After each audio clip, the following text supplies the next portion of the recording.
shame the devil. I love being black. All right. All right, y'all. Come on in. Come on in. Come on in. Come on in. Come on in. Come on in. We got a great show tonight for this midnight hour. And we want to talk. There's some serious things going on right here in the city of Chicago. And we ready to put it out here. I tell you, it's real, people. It's real, it's real, it's real. And we are ready to move. All right. Live, uncut, unedited. Tell the truth. Why I left the Democrats. Come on in, people. Come on in. We got a great show. Great show. We're going to do some talking tonight. And we're going to open up the phone lines. I believe they are open. And we want to tell the truth and shame the devil. Now, you can't tell all your story. Now, a lot of us, we've been voting all our lives, Democrats. That's all we know. That's all we know. We don't know nothing else. We don't know nothing else. We don't know anything else. We've been voting all our lives for blue. As Joe Biden said, vote blue no matter who. And that's crazy. And a lot of us do this. Be ready in the building. All right, people. I'm serious tonight why I left the Democrats. Can't do it, people. Can't do it. Been doing it practically all my life, but can't do it. It don't line up. It don't make sense to me. You said, well, Martin, are you serious? I am so serious. Can't do it. Can't do it, people. Can't do it. Can't do it. This is live, uncut, unedited, and we on here midnight hour. And a lot of us got, well, they said, well, Martin, well, what else we gonna do? Are you a Republican now? No, I'm not a Republican. And I definitely don't consider myself a Democrat anymore. Not the way they treating us, mistreating us here in the city of Chicago. Now, I can't speak for no other state, but I can speak for Illinois and where they mistreating us. Nobody have no money. No one has no answers. Taxes are high. Crime is unbelievable. Businesses are failing. Schools are failing. My people are killing each other. Unemployment is high among the youth here. Extremely high. Man, what's going on? We got to fight for everything. We got black faces in high places. I don't think neither party love us, people. And I've always said that it should be some black Democrats. It should be some black Republicans. But I learned from this short time here on earth, people tell us, if you vote for Republican, you're crazy. The Democrats, they believe in same-sex marriage. They believe in transgenders going inside, teaching little kids stories and all that, and transgenders in female sports and male sports, and oh my God, it's messed up. The immigrants are getting all the resources. What's really good, people? What's really good? Is it that we hate Donald Trump so much that we can't see no good that he's doing? And I always been taught from a little boy, there's two genders, a male and a female. There's no in between. Ain't no they, us, we. No, it's a male or female. You said, well, Martin, I'd like to be identified as thus, us. I don't want no personal pronoun. I don't want that. How far we have been gone. We're gone, people. We got same-sex marriage. We got abortion that's killing us. All that. I know y'all don't want to hear, but I got to tell it. Aren't you sick of it? We got folks that invested in people that have not invested in this country. Our people are living on the street. You can't find one migrant that's homeless tonight. They got a warm bed, have an apartment, a place to stay. We're sick, people. Chicago is sick. I'm talking about these chicken-eating preachers. They sick. These get-along, go-along politicians, they're sick. I'm talking about these brainwashed black folks. We're sick. I'm talking about the school system is sick.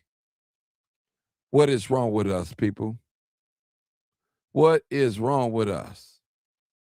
We've gone out the door backwards. Well, you said, well, Martin, I love everybody. And you should love everybody. But that don't mean we got to go along with all this wrongdoing. You telling me that I could be born a male and you can transform me into a female. That's what you're telling me. You telling me in the state of Illinois, if my young daughter go out there and get pregnant, she don't need my permission before she can have an abortion.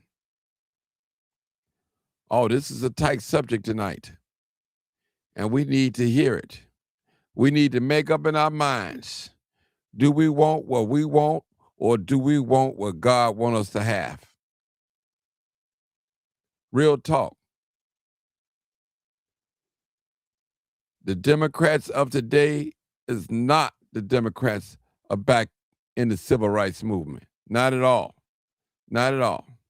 I've seen a bunch of preachers standing in front of Trump Towers, blaming Trump on the high property taxes here in the city of Chicago.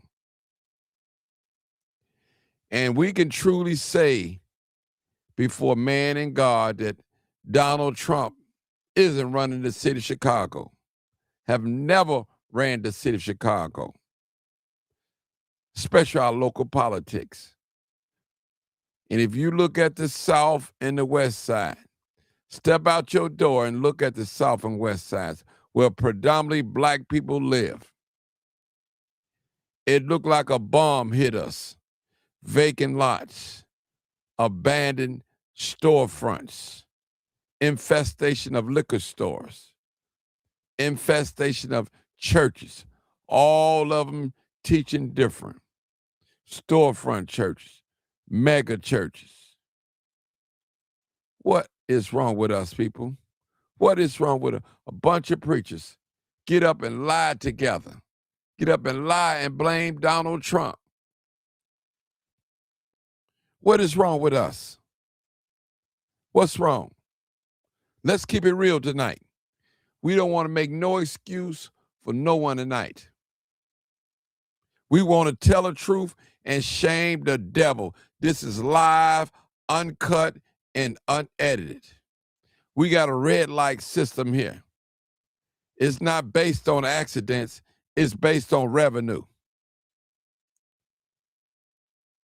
Real talk.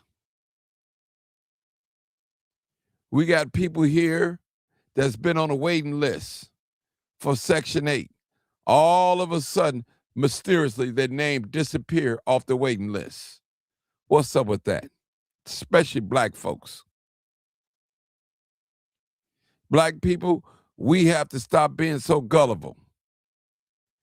Any politician that want our vote, we need to tell them what's in it for the black people, as Mae Jackson say. What's in it for us? We should not give our votes away until we get something written down on paper. Well, you say, well, Martin, it's illegal just to write a law for one race of people. Well, you got to write it right. When you was passing that money out to the illegal migrants, it had their name on it. And you gave it. You pass it along. Real talk. We got election time coming up. What are we going to do, people? What are we going to do? Are we going to continue to do the same things? Are we going to develop a party? Again, I say that there was no other party but the Black Panther Party was for black folks. And that's real talk. I stand on that. The rest of these parties, they're playing with us. Same bird on the same wings, on the same bird. They playing a game on us, black people. They playing a game on us. I told you guys the other day, one of my buddies been working on the job over 40 years. He said it was a position that was paying $25 starting. And when the ICE got here, they ran all the immigrants away. Now the black people are getting the jobs and they starting it at $18 an hour. They can't stand your guts, black people. They want to starve you out. Anytime you got some black elected officials in this city, in high places, and you allow your people to pay higher property taxes, only going up 100%, 80%, something is not right, people. They have sold us out, period. They have sold us out. I'm getting off the plantation. Can't take it no more. Now, I'm not going to say that I won't ever vote for a Democrat. I would never say that. Got to be a good candidate for me to vote for a Democrat, as well as a Republican. And a lot of us Foundation Black American brothers and sisters, some of us are Republicans, and we don't believe in reparation. We just like some of these white folks. Whatever they say, we skinning and we grinning. I don't ever want to hear a Republican say that they don't believe that black people should get reparations, especially a black Republican. Real talk. A black Republican should never come out and just never say he don't want to see black people have reparations because they ain't going to do nothing but spend it up on cars and jewelry, whatever. You're sick if you're thinking like that. Well, I heard somebody said that they can't give us reparations because we're still slaves. Kind of like that. Real talk. Aren't you tired of broken promises? Aren't you tired of being lied to? Aren't you tired of our black Democratic pastors, community leaders, faith leaders lying to us, soliciting the politicians for vacant lots so they could build a parking lot or a bigger church, selling the people out, taking that bag, that backdoor money? God gonna get you, preachers. God gonna get you. God, I got a scripture for you preachers tonight before I get off here, but I'm gonna give it to you because you're the cause of our people being in error because you would not tell the truth, and you know it. Then you got the mentality, you better get yours because I got mine. Most successful black people, you're not gonna help nobody. You're selfish. You're selfish. You're not going to help nobody. You're not even going to give them no information so they can go to the next level.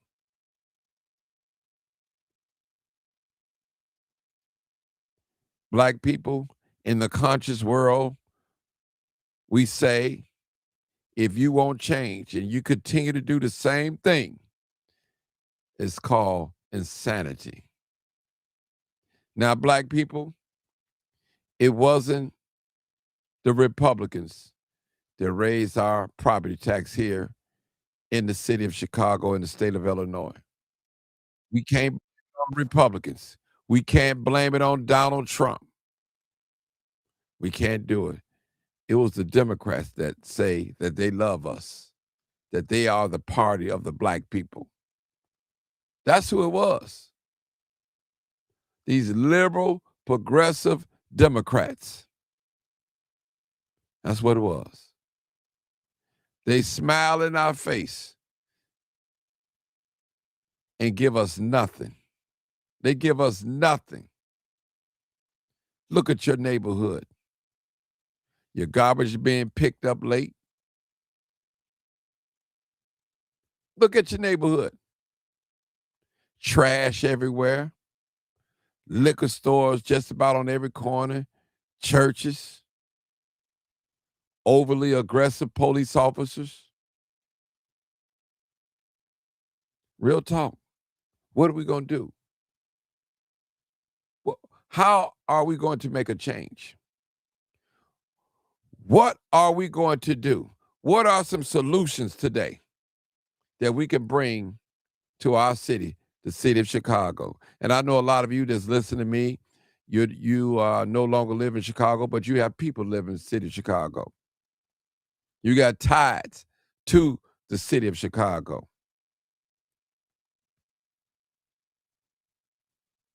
We have a mayor that doesn't represent the people that he look like. We have a mayor that giving all the money away. Now he got the fists up in the air talking about Black Power, revolutionary. But you done gave over $1 billion between your administration and Lori Light administration to the illegal migrants. And you got homeless U.S. citizens right now sleeping under the viaduct in the park. And I'm almost willing that you don't have one migrant that's sleeping outside in the concrete, on the hard concrete out there.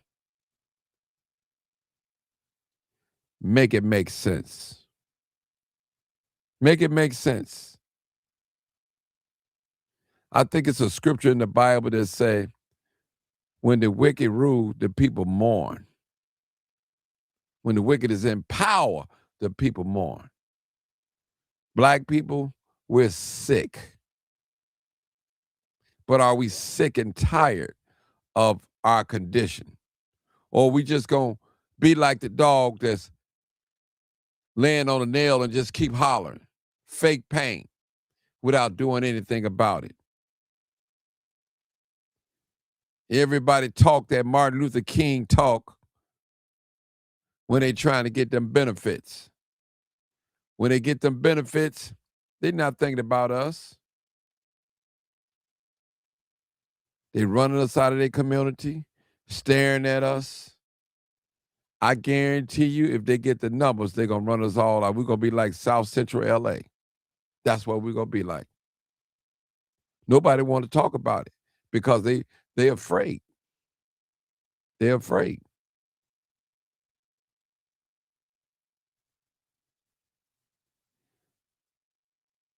All right, people. We need some callers. I need some callers. Somebody talk to me. Talk to me tonight. The number is on the screen, 872-299-0808. Why I left the Democrats. We talking about Chicago politics. And I'm not a Republican, people, at all.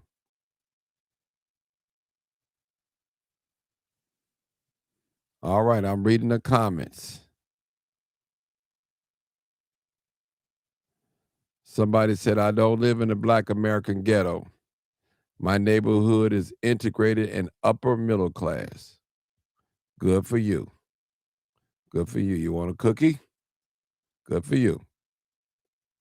Charlene Court said they been sold us out for many years. Look at they sneaky eyes. March and protect. The message. Grandmaster Flash still relevant in 2026. I seen him downtown and I gave him the middle finger. I'm assuming she's talking about Brandon Johnson. The mayor is garbage. Frank Harris said, March, March. What's the death toll in Chicago for exposure death this week? That's a good question. Most politicians are sellouts. The mostly sellouts is our own kind against our own kind. Disclaimer scroll. Okay. The world is a ghetto. All right. We're going to take some calls, people. Come on in. I need y'all to talk to them. We got people coming on here. And I know it's work in the morning. And as soon as you can call in, as soon as we can get done. Democrats. That's what I'm talking about, Democrats.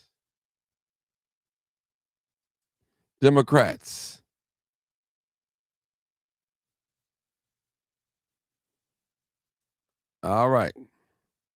872-299-0808 or 872-297-6389. And we're talking about politics, Chicago politics. Why I left the Democrats. Somebody come on here and tell me if you truly left the Democrats. Tell me why. Give me one good reason why you left the Democrats. The Democratic Party is for the black folks. But you got white folks that's Republicans. You got white folks that's Democrats. But they expect all black people to be Democrats. Ain't that sad? We ain't gonna wake up, people. Everybody getting something from the Democratic Party but the black folks. The one who they say they love. The one who say, we got y'all back. And they keep playing the race card on us, the Donald Trump card. Any Democrat out there, listen to me. You name me one policy that Donald Trump set in place here in the city of Chicago in our local politics. You name me one. Put it on the screen. I'll go further than that. Donald Trump isn't running the city of Chicago. The Democrats are. No Republicans. Chicago is the number one stronghold for Democrats. Real talk.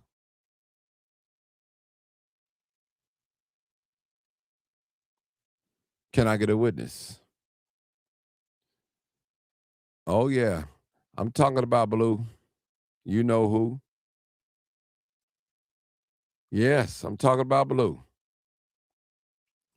And again, I say, and I still hold to my profession that no one party should be able to determine the way we vote.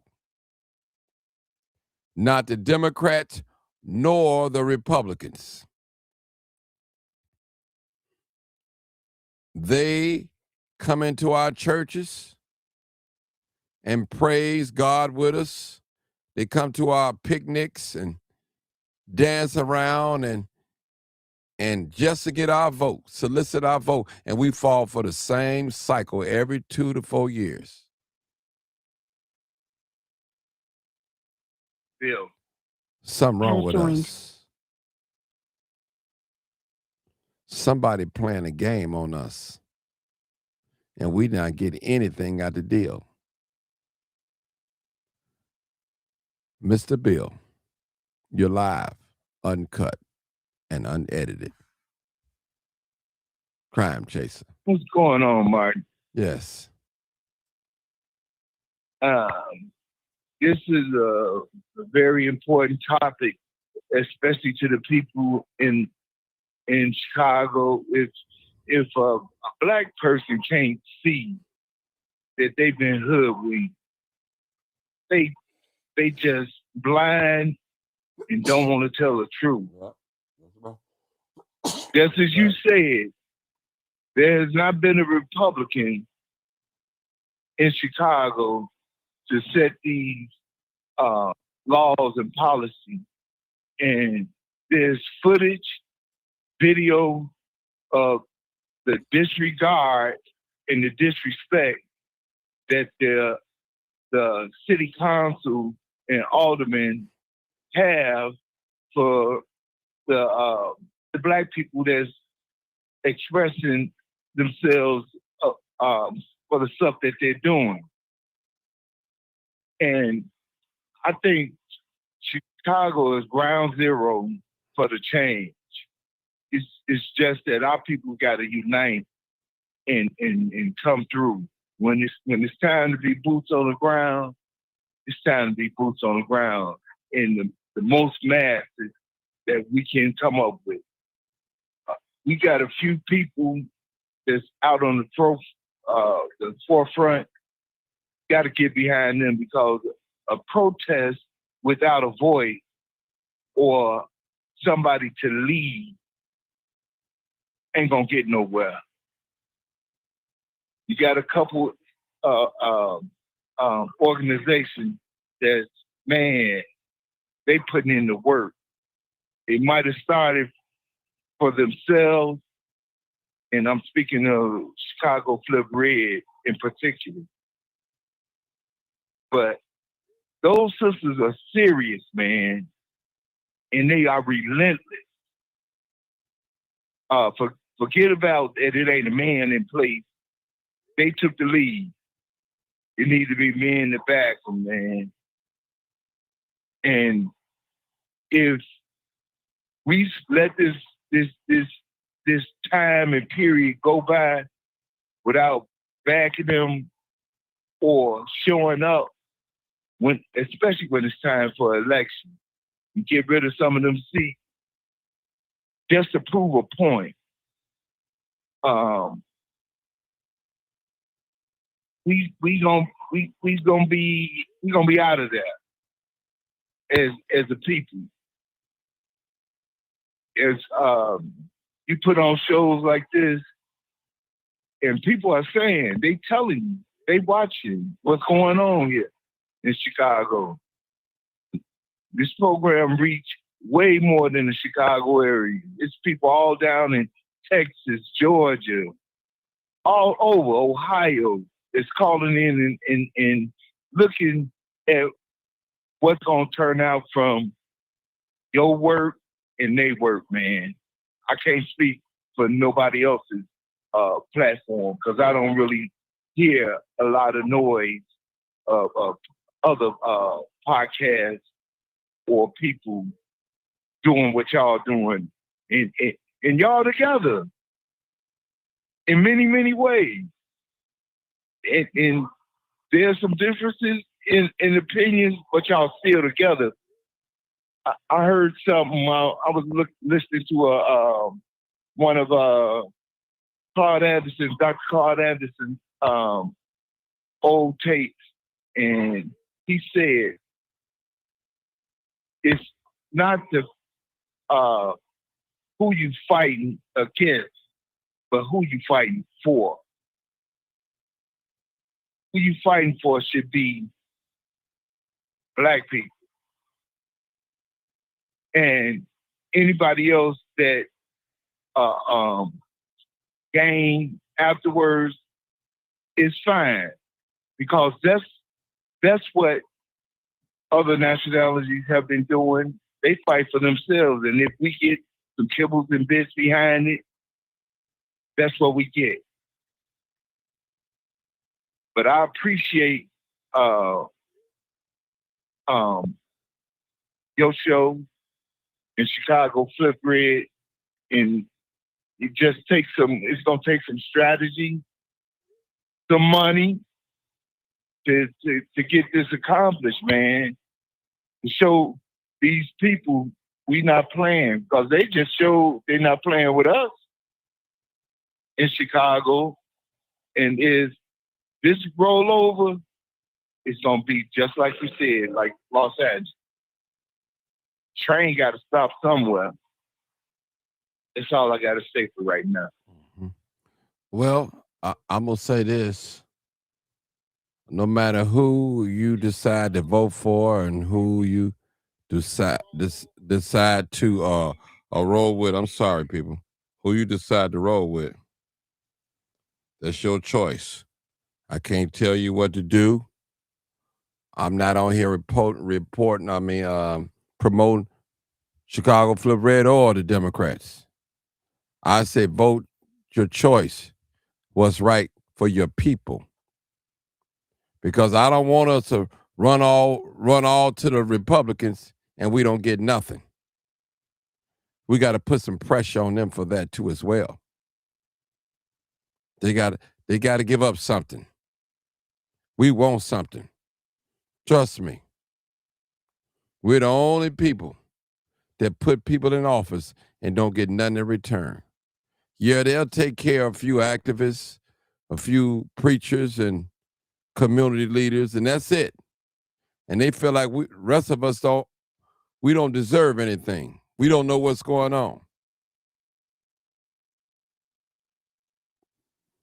We have to put people in place that's going to work the agenda of black folks. And we have to buy our politicians. Again, politicians are for sale. And we got to hold their feet to the fire. They cater to people who they most fear and who's bankrolling them. Now, we can go down there and talk. Say it again, Martin. You want me to say it again? Politicians. Say it again. They only cater to people who bankroll them and who they most fear. And that's real talk. All politicians, red or blue. Do you know if we put our mouth where our money is, we can get some things out of a politician? We have to have a strategy in place on both sides, blue and red. Blue and red, we got to have a strategy on both sides. We got to be like the spook who sat by the door. Real talk. And to be real honest with you guys tonight, I can find fault in both parties. I love a lot of things about the Republicans. They're not for abortion, same-sex marriage, 3 different agendas. They're not for the genders, male and female. I like that. I love it. Appreciate it. I like some things about the Democrats because they gave us couple of bills. I appreciate it. Back in the 60s. But I've been told, Bill, you're only good as your last game. What's new? We need something else right now. We don't need another street. Right, what have you done for me lately? We don't need another street. We don't need another statue. We need some policies. That's what we need, Bill. That's what we need. Some policies of protection. That's what we need, Bill, from either party. Policies that's going gonna bring some opportunity. That's it. That's it. I believe in that. Resource. We don't need these political people playing games on us. You know you're a white man and we don't want to vote for you, you're going to go grab a black sister. Or you go get a mulatto brother or sister. Somebody that's in a interracial relationship. You put them before us. That's not pro-black. Or you go get a person that look like us, but not Foundation Black America. Am I right, Bill? These are the games that they play on us. Yep. We see it now. Let me go over again. You put up a white candidate that you know that we're not going to vote for, but he have a black sister as a running mate. We won't vote for you. You give us a mulatto, a mixed person. You put them up in front of us. Or you give us somebody that's in an interracial relationship. You promote them. Or you put up a U.S. citizen that once was a migrant or something. See, we understand these games.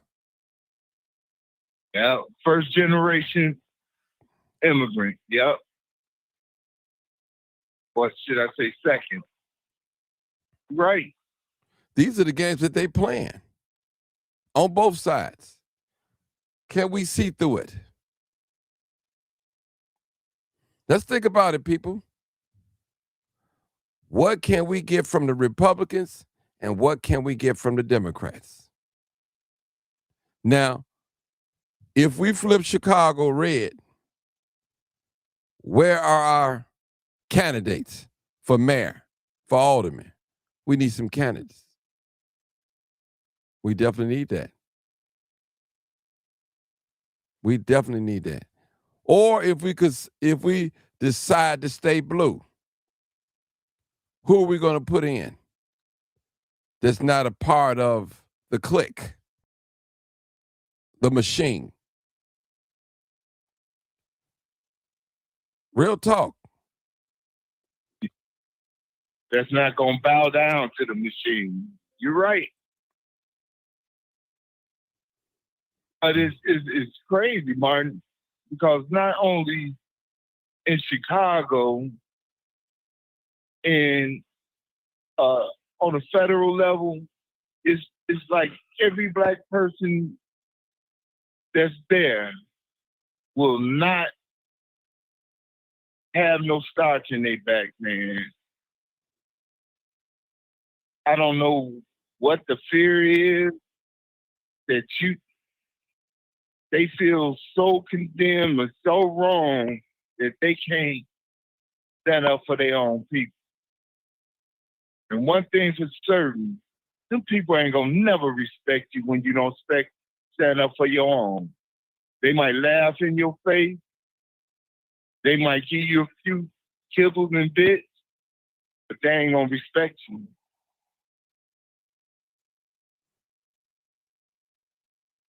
Why should they?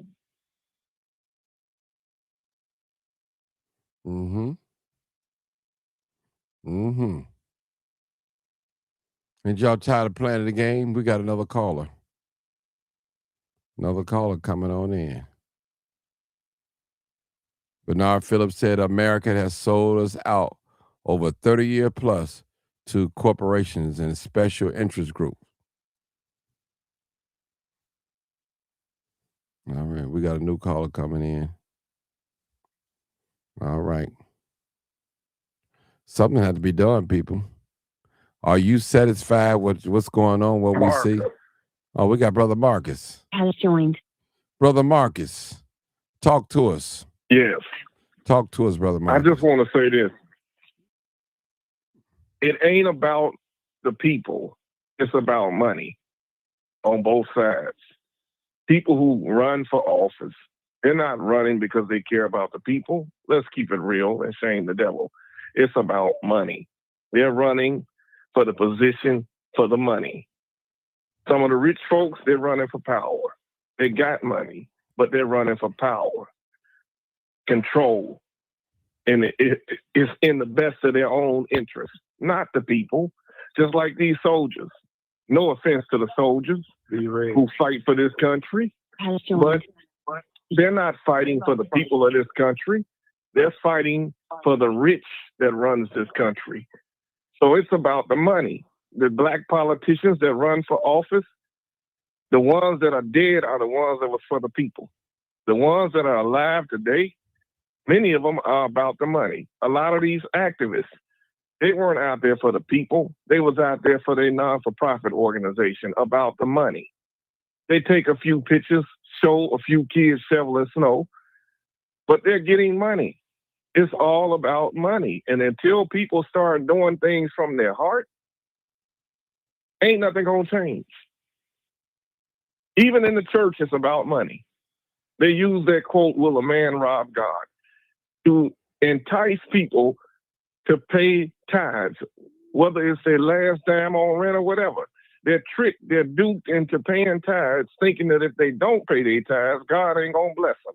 God don't need your money. He wants your time, he wants your commitment, he wants your heart. And no one is doing anything from their heart. But I have to say to you, Martin, you're doing this from your heart. You're not getting paid to do this. You're not getting paid to do this. You're investing your own money to do this, to create this platform, to give us a platform to speak on. But a lot of these organizations, they are about the money, not about the people. That's what I want to say. Thank you, Mr. Marcus. 214, be read. Hey, man, what's happening? Hey, how you doing, my brother? Am I coming in clear, bro? You clear. That's probably me. My mouth was away from the mic. You clear. Go ahead. No, you good. You know, I'm in my truck, man. You know how that can be. Okay. I'm glad you brought this subject up. This is a real conversation that we need to have. We need to restore full funding for all the remaining Black Panther chapters around the country. After we do a full vetting of their so-called leadership. We got to get away from pretending that this ain't about the bread, like this other brother said. This is always going to be about the money. In every situation, politics demands it. As much as I like the ideas of those two sisters who want to go red and run for Congress and Senate and the other offices that they're trying to get their hands on, I told them, and I'll tell every audience member that's up this late listening to us, if the Republican Party does not invest in these two sisters, that's going to let you know everything you need to know about their agenda for not just the state of Illinois, but especially the city of Chicago. And that's facts. They got to come up with the money. Tell the truth. They got to give them and girls. Shame the devil. I'm not going to call them girls. They have to give these women the main tool they need to fight with. They need a full staff, social media staff, everything, security, money. They don't have to make an investment. I have yet to see in that part of the world the Republicans make a serious investment in Black. Now, I've seen it down here. They got a couple of brothers that's been run for office down here, and Republicans put a lot of money behind them. One of them is running for state senate as well, as my girl Jasmine Crockett. We have to start to vote our interests, bro. I didn't vote for Kamala Harris. I didn't vote for Donald Trump either. I voted down ballot because I was trying to get some changes for the neighborhood that I live in. I was trying to get some changes at the school board. I was trying to get the changes in the mayor's office. And I was trying to get some more, the councilman that represents my little area. So I did more of that than I did national politics. But we're dealing with a very clever system. A devil with two heads. One that's hiding the hatchet, the knife behind his back as he hands you the candy, and the other one that's got the gun in your face and letting you know what it is up front. This is an exclusive club to be Republican. That's facts. They'll tell you this is the most exclusive all-white political party that there is, and none of their ideas going to jive with what black folks are trying to do. That's the kind of problem I have with them. They making it clear with the particular head politician they got in there now, Trump and his cronies, listening to people like Miller and some of them other fools, crying over Charlie Kirk. This is what they believe in. So I really don't want to align myself with that. I wouldn't care. My problem with the Republican Party goes back further than my problems with the Democratic Party. That move they made with the crack and the immigrants in 1980 and 81 and 82 under Reagan, I'll never forgive them for that. I'll never forgive them for that. That was something that they knew would cripple black people for more than 60 years. And they knew that. Reagan knew that. But he did it anyway. And the Democrats, with that smiling mess and the welfare, and now they bending over for the gays because gay folks got money. And they got votes. They 7% of the population. That's when it comes to votes and money, that's a real thing. 7%, that's a lot. That's a whole lot. That represents 14, 15 million people. So, and they vote. They are active. Our problem as African Americans and the foundational blacks is we are not voting. These people are winning offices, especially the local offices like Alderman, 2,000-3,000 people going down there to vote in a district with 30,000-40,000 people. That's facts. If we actually flexed our power, we wouldn't have to come up with all this money. It'd be one shot, one kill. Trina. But everything that you said, Martin, is absolute truth. Our pastors have let us down, making millions at the end of a block full of garbage, trash, drug addicts, and foreigners that got the stores. It's the craziest thing I ever seen in my life. And it's almost, in the black community, it's almost a church on every corner. I don't know how it is in y'all neighborhood, but it's like that in my neighborhood. And I live out in the suburbs, a black suburb. And it's 10 black churches within a 3-mile radius of my house. I told my wife it shouldn't be an unsafe joker in Cedar Hill, Texas. No way. Not with all these churches. But they do nothing politically. Nothing. Oh, they'll say a little something about somebody getting shot or hurt, but they won't really put together comprehensive community projects that help the community. What would be wrong if they got all the men together in any city, not just Chicago, New York, anywhere, and say, you know what we ain't going to have is our block is going to be clean. For 1 mile in each direction, our block is going to be clean. No trash, no garbage, no graffiti.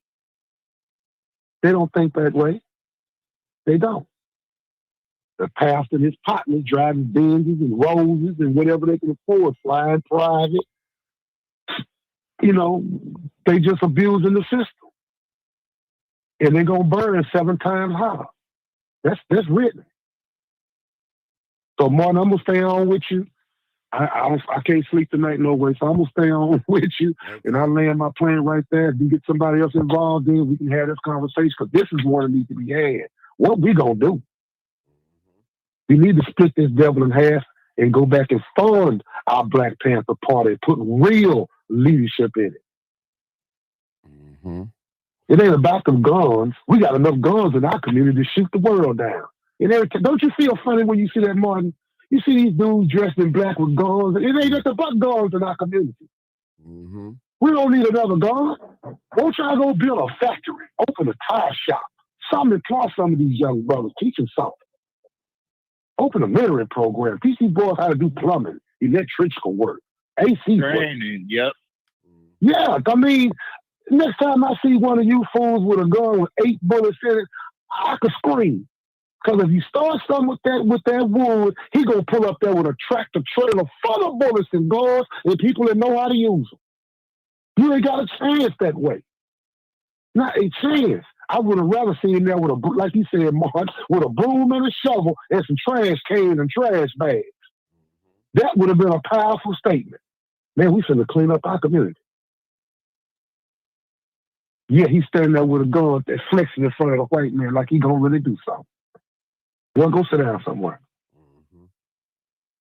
Go ahead, Mark. Thank you, I'll brother. end the frame right there. Let you get Miss started. Trina, you're next. No swearing, Trina. Yeah, I'm here. Don't swear I'm over here. there. I had to get my phone. Yeah, Don't I'm get not. okay. But All right. Go ahead. Make your statement. stuff is ridiculous. You know, like I can't believe Chicago's gotten to this point where our community's not safe, and now it's built into downtown and all these other affluent areas. Now they act like they care about the gun violence, but it's still isolated into our communities. And we can't keep looking at Republican or Democrat. We got to hold these politicians accountable on both sides of the aisle. Because if you just switch and you don't, without holding them accountable, it's going to be counterproductive. You're going to be in the same position as remaining a Democrat. I don't think it's about the political party. I think it's about the people and the people holding the politicians accountable. But quite honestly, like things that go in our community, crime, graffiti, trash being on the streets, us as community members, we got to get that in check. We got to keep people, we have to make them evolve into the culture of the community and not let the community devolve into their culture and to being ratchet and to having all these guns. Like, until the good people stand up and stand together on what is supposed to be allowed and not allowed and cross the aisle on whoever you're supporting in these elections, the community's going to stay like it is. I yield. Okay, I have a question for the panel. Now, most of us vote Democrat, which is true. We already know that. Most of us, we were born and raised to vote Democrat. And my question is, if we flip red, what are we going to get from flipping red? Are we going to go on this? Are we going to get reparations? Is that going to be on the agenda? What are we going to get? We need to ask ourselves that question. What are we going to get? What can they offer us that we're not getting? These are things that we have to consider, and they are serious. And the brother said it. They got to invest that money in us. Those of us that flipping red, they got to put some money in here. They got to do it. Because I always say, be red, and Bill, I talk to you too. When people give you money, they believe in you. And that's real talk. So somebody help me out tonight. Answer my question if you can. They gave them PPP loans, so they feel like that's good enough for them. That's really what's going on, and it's sad. And we got to stop asking them and waiting for them to give and tell them what we want. When Donald Trump first got elected and he was asking what we want as a people, everybody's like, well, don't nobody want to talk to him but Kanye, Steve Harvey, and a couple of other people. But all the people who be standing up, Al Sharpton, everybody, Jesse Jackson, why weren't they in the dough? We talking about negotiating. We talking about money for Black people. So you dedicated to the Democratic Party that you not going to the bargaining table? It tells a story.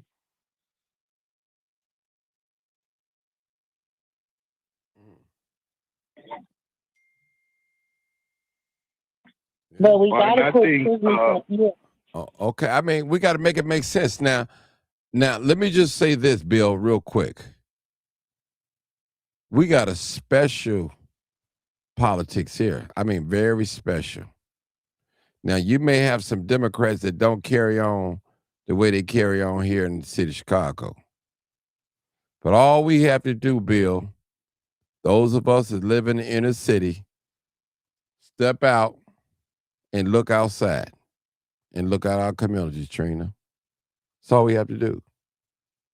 And ask yourself, throw out the racist Donald Trump in your mind, whether he's racist or not. We're not going to debate on that. Ask yourself, how many years have you been voting right here in the city of Chicago? And what have we gotten? Is there a change? I mean, we got to be real honest with it. We got to do a deep searching. Is this really working? What the Democrats are giving us here in the city of Chicago, we have to ask ourselves, is it really working? Let's real talk. All right, I'm waiting. it ain't working. It don't look like it's working. You can tell it's not working. From the tax hikes to the violence, and it's getting worse every day. You can't even take public transportation. It is not working. You know, hasn't been working for important.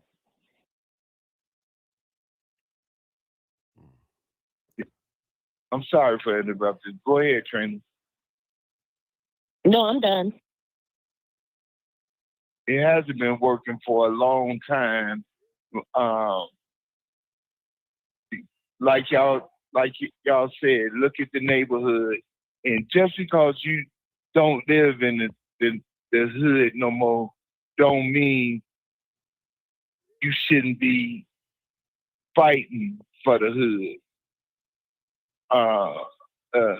From my knowledge, Trina don't live in the hood. B-Red don't live in Chicago, but he's got concern because it's our people. And not only is this happening on the local level, it's happening on the big stage, on the federal level. The main problem is our representation. Y'all said, or Martin said, you got to hold these people feet to the fire, got to hold them accountable. And B-Red said something that I was thinking just the other day. We need the Black Panther Party, because that puts fear. It might not scare Donald Trump, but these local aldermen, give them something to think about. Give them something to think about. And I'm not promoting violence, but you're gonna know you ain't finna keep doing what you've been doing. You got to do right by us or our people.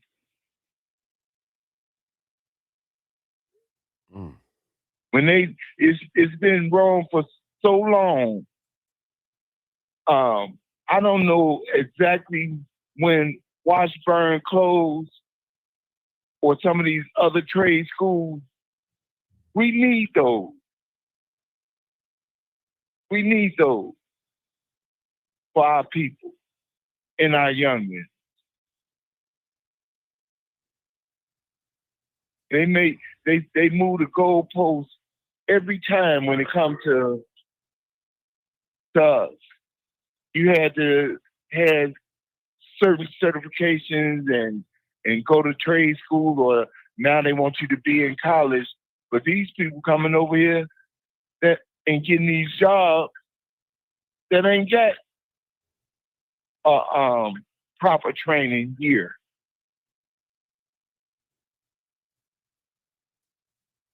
And I believe in my heart. I believe in God. I see a shift with so much being revealed that all we got to do as people is stick together and be obedient and do the footwork. I believe that in my heart of hearts. But I don't believe. I believe in Chicago Flip Red because they trying to bring a change, and can't keep going for the same thing and expect different results as far as the Democrat Party. And that's the opposition. Clearly, yeah. Hands down. But what you said, Martin, and be ready, the Democrat Party don't send some funds or some candidates, that means this agreement amongst them about this part of the land in Chicago or Illinois. It's an agreement that they're not going to break, which proposes a whole nother problem, or a problem that I see being in existence. Both parties being complicit in politicking with each other to get the results that they want. But I'd be damned if the people that you keep voting for keep ignoring you. I've never seen so much disregard and disrespect with people that's supposed to represent us. It's madness. That's all I got to say right now. Okay, thank you. All right. Anybody else that want to say anything? We open the phone lines. 872-299-0808. Speak now. Better hold your peace. Speak now. I agree. I agree with that, Martin. To double back, at the same time that the drugs came into our community and the immigrants came over here, 10 million of them, and Reagan signed the bill on and made them citizens, and then they cut those programs out of the high school.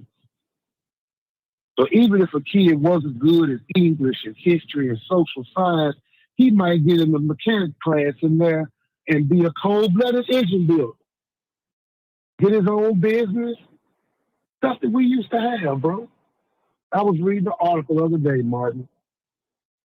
Ford and Chevrolet said they are short 68,000 mechanics. 68,000. Do you know how much a mechanic that works for Ford or Chevrolet make at a dealership? Their shop rate is $125 an hour. The mechanic makes 3/4 of that money. Some of the best benefits and retirement benefits in the world. They actually have a pension and a 401k. But they ain't teaching our kids how to fix no car.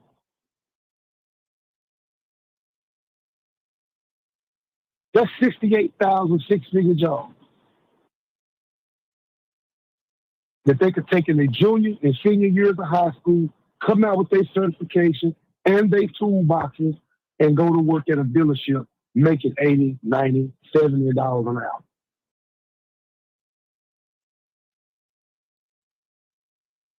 The game that's running on us is complex, it's systematic, and it works. It works. We're going to be thugs and drug dealers, rappers and athletes, just like we was in the 40s, 50s, and 30s. But ain't nobody stopping Black people from going to school. No, that's a fact. That's a fact. No, I'm just saying it's a lot better when we got them and it's free.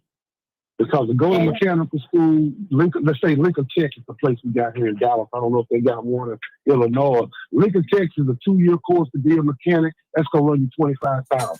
So you already started $25,000 worth of debt.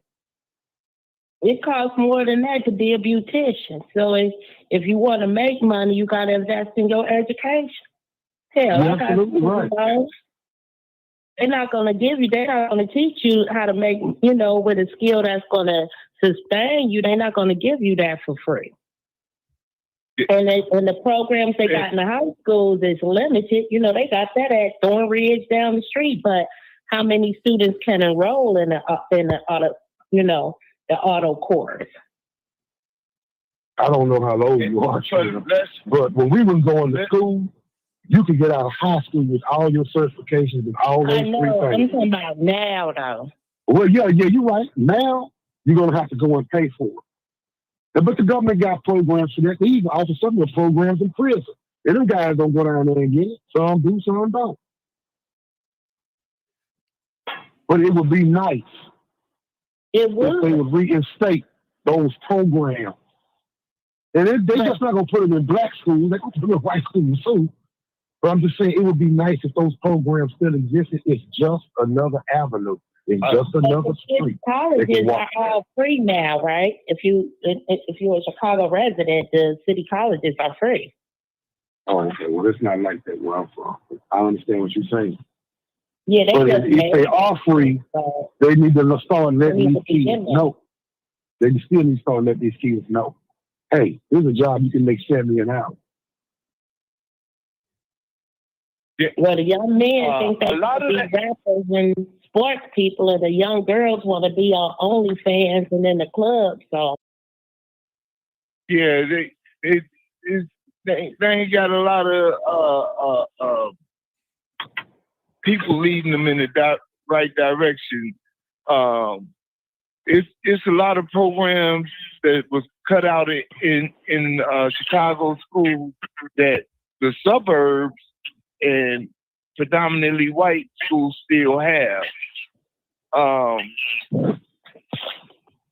It's really boils down to parenting and paying attention to your kids and preparing them. You should be asking your kid when they are kids, when they 9 and 10, what you want to be when you grow up. That's facts, and that's number one.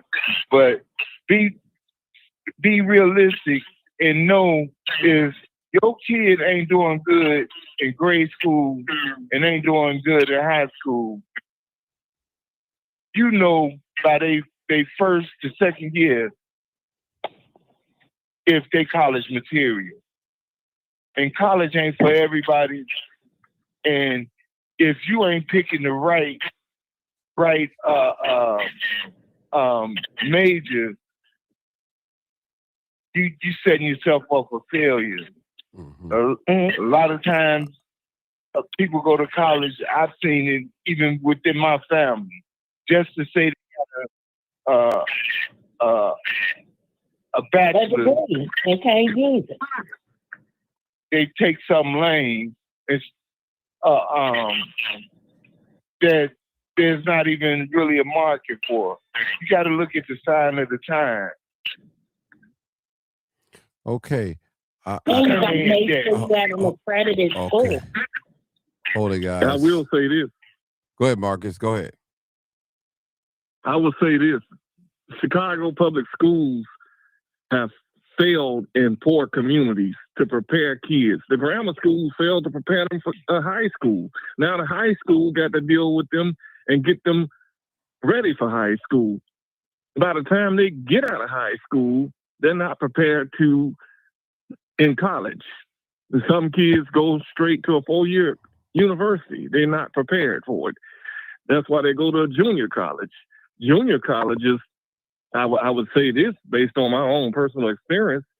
I went to Kennedy King, and it was like going back to high school. And I dropped out of Kennedy King because there wasn't nothing to challenge me there. And the dean told me I need to go to a college like Columbia. I mean, but it's like going to high school. What I'm trying to say is the school system failed these kids here in Chicago, and that's why a lot of them are not going to college. And then a lot of them are not college material. Some kids learn better with their hands rather than a book And that's where the trades come in. Daly cut the trades out of school. I have a question. Do we blame the parents or do we blame the politicians for what you guys are talking about? The Democrats, do we blame them? Both. Or all three. You blame the parent, and you blame the politician, and you blame the school system, because there's a commitment. Those counselors, they're there for a reason, not just they have a crucial job into seeing the strong points and weaknesses of their students and suggesting, hey, I've seen great improvement after we talked these last 2 times in your grade. Maybe you should go to a university, or maybe you should just go to a junior college. Here's your options. And yeah, the parents should do it, but sometimes parents don't have all the answers, and they didn't have nobody to do the same for them. Okay. Now let me get. But the politicians also. Okay, let me get down to the point. Now, what responsibilities that we have as parents, as Black people? We keep voting. Let me read this on the screen. Let's be very clear here. It has never worked. We always adjusted for the very minimum of anything that the Democratic Party did in Chicago, Black communities. That's deep there. That is deep. That is deep. It's deep. So what I'm saying is, now, politicians, they lie. They tell us what we want to hear. They come and lecture slide with us when it's election time. They come and worship with us when it's election time. They come to town hall meetings when it's election time. This is what they do. And when they come among us, they act like they one of us until they get into the office. How many times have we seen that? Every time. Yeah. Every time. I'm talking about all politicians, not just Democrats, not just Republicans. Talking about all politicians. That's what I'm talking about too. Yeah. So now it's no money left. Nobody's going to be coming through with what they said. And I think another thing too, as people, we should stress term limits and political reform as far as money. Because why are we having all these millionaires and billionaires running for political office? Let's make sense. Can anybody tell me that? Power. Well, you can't discriminate, and say, oh, because you rich, you can't hold a political seat. For power. Because it's people who come in poor and get rich sitting in politics and in political seats. Joe Biden was one of them. So we have to just pay attention to whatever your kids are good at, that they enjoy, steer them toward a career in that field. If your daughter just likes shopping all the time, it's a whole job called merchandising. She can go and shop for these main stores, shop for Target, shop for Macy's, and see what their line of clothing is going to be. It's always a career in something you enjoy and that you're good at. And if we steer our kids in that direction and give them the tools that they need, meaning you want to be a fashion merchandiser, this is an accredited school to go to and get your merchandising degree. And then, make sure they do their internships and start their career and support them. Let them live at home for the first 4 or 5 years while they start making money. So when they leave home, they can purchase a house instead of getting an apartment. These mortgages, 20 years, 30 years. And you getting your first mortgage at 40 and 50. Like, come on now. Our kids need to be getting out here, getting those mortgages at 30 at the latest. Because you're going to be paying on it 30 more years. So you're 60 years old. You see? Right. But we know what time it is. So we can't keep, we got to be held accountable too. Shit, we've been here. I'm sorry for cursing. We've been here longer than the migrants. We've been here longer than the legals. We know what the ropes are. We know what we need to do. My kid's dad went to the machine operation, and he had to go all the way from the South Side to the Progreso del Institute. All the way by 26 in California to the school over there with the Mexicans. But they couldn't tell him he couldn't come there because he wasn't Mexican. You see what I mean? Mm-hmm. And it was a free program. It was paid for with the WIA grant. Do they even still have a WIA grant? The Workforce Investment Act grant? Yeah, he paid for it with that. Mm-hmm. Yeah, a lot of people and students don't know of these programs, and like I said, those counselors are supposed to know, even if the parent don't know. That's that counselor's job, Yeah. and it should be their commitment to their people to find out those things. Or if a kid ain't college material, that don't mean you're not worthy of encouragement to not get a job. Or Okay, a career. yeah, Oh, you can go work in the warehouse. okay. Let me address something real quick. The GBL 2001. You, with all your racist remarks or biased remarks, won't you call in? Be my special guest tonight. Let me talk to you with the American flag and the Jamaican flag. Won't you call in tonight? 872-299-0808.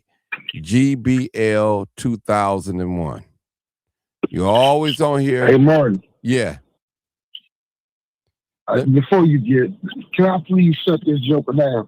Yeah, go I ahead. have been to Jamaica. Okay. I have been to Jamaica many times. They ain't doing nothing over there for them brothers. The Indians have come over there and bought just like here, they done bought all the convenience stores, all the merchant stores. Indians have bought it all. That place looks like garbage. Yes, it's beautiful. It's an island sitting out in the middle of the ocean in one of the most dangerous places in the world. He ain't got no room to talk about nobody. He need to go home and see a man picking up a shovel and a broom and a lawnmower for that over there. That place is trash. And black people like me and my wife and the people who come over there to spend money, we get accosted by drunks and drug addicts coming up to us looking worse than the ones that's over here. Them brothers over there ain't running nothing. They stealing electricity off the pole, putting it in houses that don't have roofs. He need to shut up. But gonna look down their nose. Don't look down their nose. Come over And them here. half them jokers living in cardboard houses. And I ain't lying to you. I've seen it. I got pictures of it. Jamaica is trash. And I care not to go there again. Dang. But that's real though. And shit, you go to some parts of the South Side and West Side, it look like Jamaica too. Shit, you know. We got to stop stepping on each other and see how we can build each other. And people from Jamaica, Africa, all of that that's coming here, y'all have more respect for the black people who are already here. Because if it weren't for us, you wouldn't be able to come here and do nothing.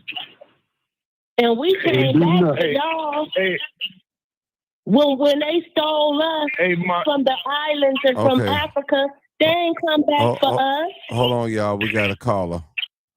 We got my favorite Democrat, Old Timer. He coming in. old time. He coming in. He haven't came in yet. He's coming in. Let me take my Ritalin now. Oh Lord. Old Timer coming in. Old Timer's coming. Oh, there you go. Hey, Mike, let me say this real You quick. gotta make it fast, man. Come on. Yeah. How you doing, Crime Chaser? All right. That ain't Old Timer. That's somebody else. That's what. Okay. Hurry up, Bill. Make your Go statement. ahead. Come on, Go caller. ahead. I'll say it afterwards. No, go ahead. Come on, I'll say it 224. afterwards. Come on, 224. Okay, how y'all doing? Good evening, everyone. Thanks for the opportunity. Yeah, so I just want to comment real quick in terms of the young man who's coming in talking about Black Americans kill Black Americans. Black Americans kill Black Americans at the same rate that white Americans kill white Americans. Asian Americans kill Asian Americans, and Mexicans kill Mexicans. That just goes across the board. And I'm tired of those type of narratives. Now, in terms of the question that you asking, why are people leaving the Democratic Party? Because I'm one of those people. I didn't necessarily go over to the Republican Party. I'm a non-affiliate. Because when you stand in the back, you can watch and see what everybody's doing. And you can watch it from a more unbiased place. You're willing to look at what the Democrats are doing, what the Republicans are doing, what the independents are doing. You're willing to look at everything. And you have to be willing to look at what Zoe calls the uncomfortable truth. But one of the things that we just need to walk out our doors and look at our communities, and I'm sure somebody has already said that, but potholes are legislation. Schools are legislation. Hospitals are everything is legislation. Everything is money. Our politicians have a lot to do with why the Black communities look the way they look. They don't put money back into our communities, and they use our money to fund the success for every group except ours. Right now, everything that the illegals or immigrants are getting are coming out of our pockets. When you come to the North Side, they have what I call little universities right up and down the street where they can learn every trade. They got schools for electricians. They got schools for carpentry. Right up on Clark Street. They call it the American College. Not one African American goes there. So everything that was in the South Side in CVS that were trades, those trades are gone. We're sitting up here paying for our demise right now. And right now, there's not a Democrat downtown running this. There's not a Republican downtown running this city. Those are all Democrats. We just have to be honest with what we're seeing. We look at the mayor and he looks like us. That don't mean a brother ain't a brother because of color. That's clear. Everything that he has done, I've gone to those meetings. Every piece of money that he has spent has been for everybody but who looks like us. And so we've got to make a change. We've got to turn the corner. We've got to be honest with what we see. And we have to understand that it took years for our community to look like they do. Years of disinvestment. This is not new. They basically been hijacking, stealing our money, hijacking our history, and using it to help every group but ours. We got to wake up. We have to wake up. And I'm going to land here because what's going on in Minnesota and what's going on in all of these blue cities, I blame it on leadership. Because the same leadership that is emboldening these people, telling them to go in the streets and rise up. They have security. They live in gated communities, and they're not on the streets doing the fight. We got to be clear about what's going on. The people that are on the streets fighting, they don't even look like us, but they're hijacking our history. They're hijacking our civil rights that we swung from. As far as I'm concerned, DEI, deport every illegal, go home, fix your country, Take care of what's going on in your country. If you want to come back here, you need to come back here legally. Because the reality is, if you didn't use due process coming in, don't be looking for due process leaving. And I'll land there. Thank you for the opportunity to speak, Martin. Okay. Okay, good. All right. Man, that was deep there, wasn't it? All right. Yeah, but the only part is the mention of the schools in the Hispanic community. If that's where the free schools at, guess what? Get on the bus and go there. Now, if they try to prevent you from going there, then you got a lawsuit. You got a very good lawsuit. Mm-hmm. Because you shouldn't be deprived of education that's available for everyone else that's free. So if they don't have them in our community, it's because of the leadership in the community. We had Dawson Technical Institute in our community. We had these things. But if they're no longer available, you can't just say you don't have the opportunity. You go to where the opportunity is. Mm-hmm. Trina got a point. Is the well dried up in a certain area? Whether you live there or not, you got to go where the water's flowing to get what you need. We go to different places for food and beauty products and things like that. Good to smoke and to drink. Shoot, go and invest in yourself. I hate that it's not in the community too, but if it's available, you got to go to where it's available. Get it, especially if it's free. Baby, I'm going to get that free education and get that good money. And you still going to be the first hire because you speak English. You from here. You are a citizen. They don't have to back your visa. You still ahead. You just had to travel to get yours, but you still ahead of the game. Oh, I got a question on the board. Okay, I got before Mama Doris come, I see her in. The question is, what Robert L. Boyd, he said, what is a political policy that the Republicans have engineered that protects the Black community? Can anybody answer that question? Let me say it again. What is a political policy that the Republicans have engineered that protects the Black community? Can anybody answer that? It's a question before Mama Doris come. We already fall under the protections of the federal government as being a minority, as being Black people. So that policy's been in place for a long time.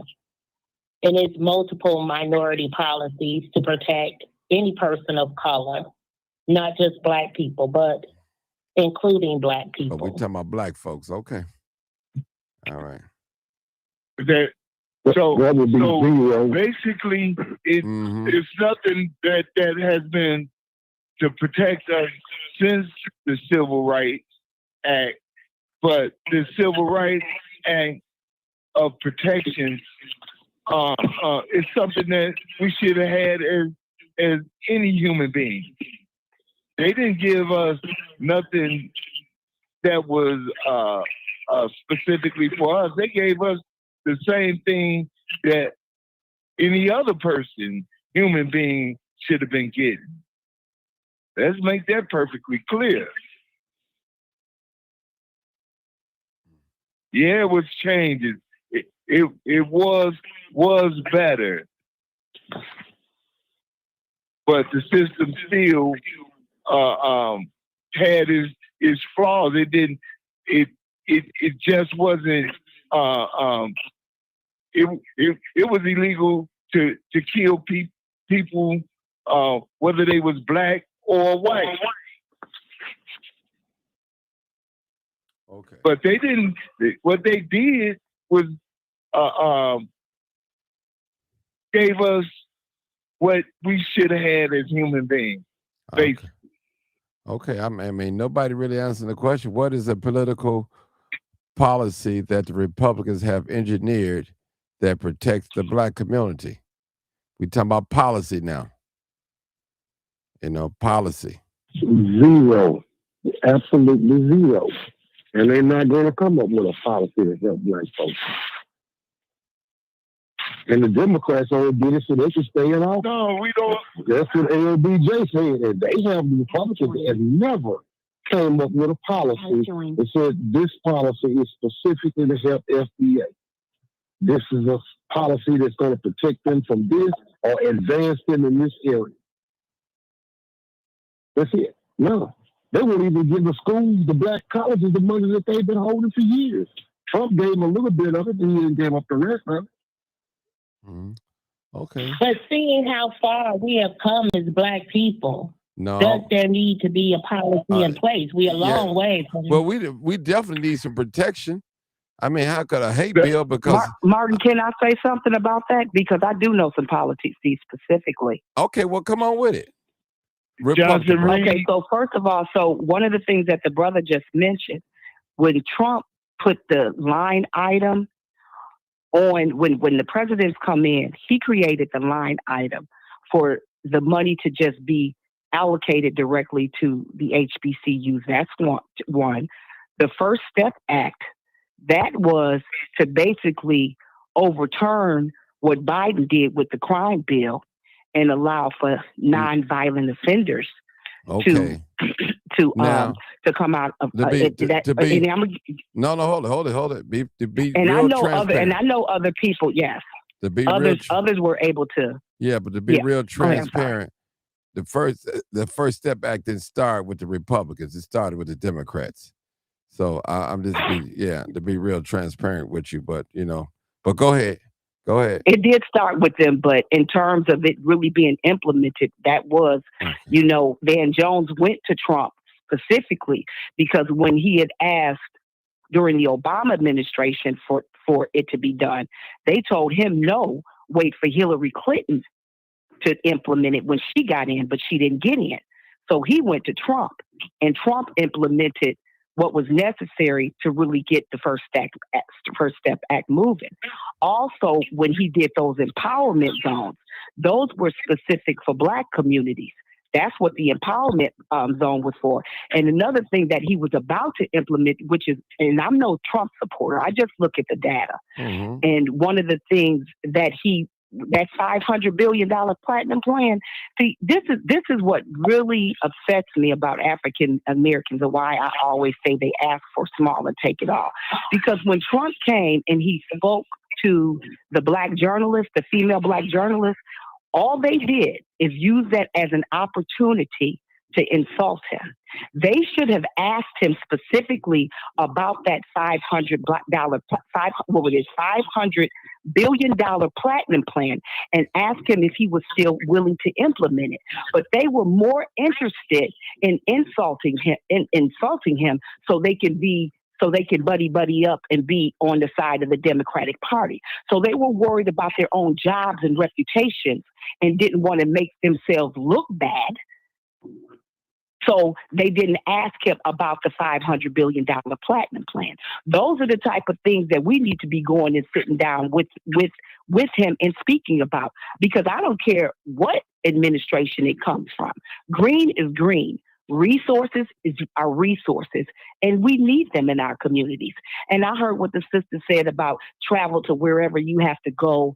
If you have to go up north to get go to welding school, this, that, and the other, but you're paying the highest taxes in the city of Chicago. They just increased your taxes by 133% in some areas. Ain't no damn way that you should have to come all the way north to get anything. They need to put those resources right back into the communities of the people who are paying taxes for them. When you say I understand what. Yeah. When you say they, who are you referring to? The Republicans? I'm saying Republicans or Democrats. No. Because I'm going on a statement what you just said. Now listen what you just said. Oh, I'm sorry. If our taxes was raised 130%, who did that? The Democrats or Republicans? Well, the Democrats did that. Okay. I just want to get it clear. The Democrats did that. I want to get a clear understanding. Right, no, we are very clear. I was right. Excuse me. I understand exactly what you're saying, Martin, and I agree with you. And we should look at that. They had no problem increasing our taxes and trying to tell us that it was the fault of the businesses that have left downtown areas. Stop it. Stop it. Because I took a county and you just spent over $2 billion and are continuing to spend money on people who have not paid one penny into this system. At some point, that money was not only going to have to be replaced, but they're trying to continue to use it. They're trying to continue to fund keeping the immigrants here so that they have a new vote. They are here for votes and cheap labor. They don't have any altruistic reasons to keep them here. They try to act like they're trying to stand on some sort of moral ground, but that's not what this is about. This is about votes and cheap labor. They are trying to replace the black votes because black folks have been recently really asking and pushing for reparations. Okay. Mama Doris. Am I wrong? Okay. You good. Mama Doris. Oh my God. Hey, Mama Doris. Hey, good morning, everyone. You know, I'm listening, and I'm almost at the point of not really knowing what to say that will help us to go and to get where we need to go and get what we need to get. We're all over the place. And as I'm listening, I'm thinking, were we not better off when we did not have the vote? I mean, that is what there needs to be. We need a serious assessment of what has happened to us. Because there is no way in the world that we could create all these problems and issues that we're dealing with. We didn't do it. This is systemic. This is systematic racism and white supremacy that we don't want to talk about. At its best. And until we accept what it is and decide that we really need to discuss this, talk about this, and the impact that it is having on us, has always had on us, we're not going to move. And what's even sadder is that we don't have anyone to fight for us anymore. No one is fighting for Black people anymore. Mm-hmm. The people, the institutions, and the people that we used to depend on or thought that we could depend on, they have sold us out. They're only thinking about themselves. Mm-hmm. That's the politicians, that's the ministers, that's the social organizations, fraternities, sororities, across the board. And so we're just going around and around in this circle. But all of it is directly related to racism and white supremacy.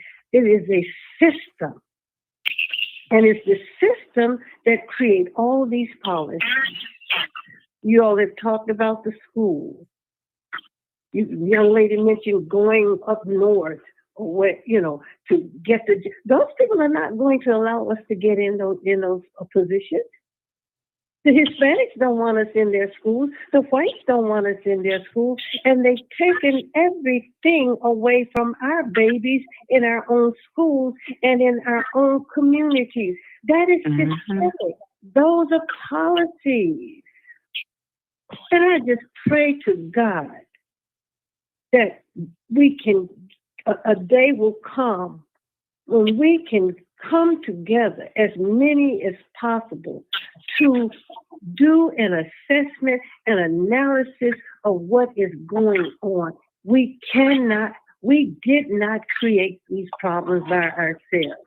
It is systemic. All of this is directed at Black Americans, Black people, to take us out, to run us off the communities, for us not to have any opportunities, for our children to be drug addicts and criminals and all of the negative things that they have put in place so that we can walk into those doors. And that's what's going on. That situation in Minneapolis, the only reason you're hearing as much about that as we're hearing is because 2 white people were killed. How many Black people are killed in this country on a daily basis? But I don't hear any outcry from the Black community. I was in a conversation tonight with some people, and they are concerned about what's going on in Minnesota. And my question to them, Black men and women are shot down by the police every day. I don't see an outcry from the Black community. This is what they have done to us. They have conditioned us to not care about one another. And so, and the system and these conditions that they have put in place, they keep us at each other's throats. And may God help us, because I don't see it getting any better. And I thank God, I thank you for having these conversations, because we definitely need to have these conversations. There is a system, this racist, white supremacy, cruel system. Does that mean that we shouldn't take responsibility for what we need to take responsibility for? No. And we do it every day. Every move we make, they're putting in place to push us back. There are policies on the books of the United States government that will allow Hispanics to have access to things that we cannot even touch. Martin, we've had shows about this. Mm-hmm. Yes, we have. But the people we have in place, the politicians, they're not working for us. Now, this is one thing we can do if we get off this Trump nonsense. Donald Trump didn't create all these problems. And I'm not in love with any of these white people, because Tell the they're truth not in love with and us. shame the The devil. Republicans are benefiting from immigration. The Democrats are benefiting from immigration, and immigration is hurting the hell out of us. 76% of the people who work in this country are white. Guess what the next category is? Hispanic. And the next category is us.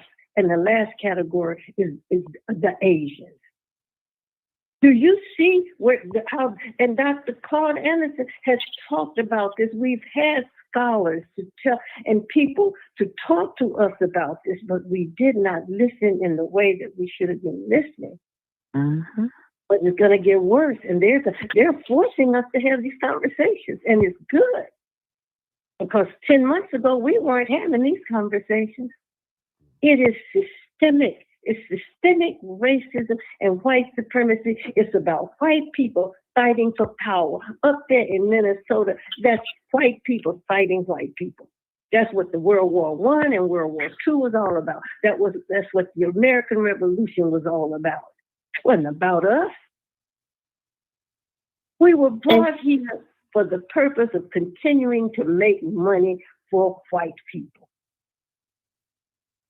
So I just hope and pray that the day will come we can get rid of these Black politicians, get rid of these Black ministers and organizations who are just doing what they need to do to keep themselves in place, and they don't care anything about our babies, our young people. We allowed them to take the trades out of the schools. I am a product of the Chicago public school system. I know what they did to it. We allowed Rahm Emanuel to come in here and close over not just 50 schools, over 100 schools. We allowed that because we had 20 Black aldermen down there in that city council who went along with it. And what do they always say? They're underperforming. Those schools were not underperforming badly. They were doing the best that they could do with the resources that they had to work with. And today, our children are not learning anything today. When you have an absentee rate of 45% on any given day in the city of Chicago, those children are not being taught. You have subs coming in, taking the place of a teacher who's making $100,000 or more. Why are we not upset about that? It's so many things that we could be upset about without being upset about Donald Trump. It's called holding people accountable. Mm-hmm. That's right. Right. We got a couple of callers we want to take. We got a couple of callers, guys. I'm sorry. We got 4093, last four digits, 4093.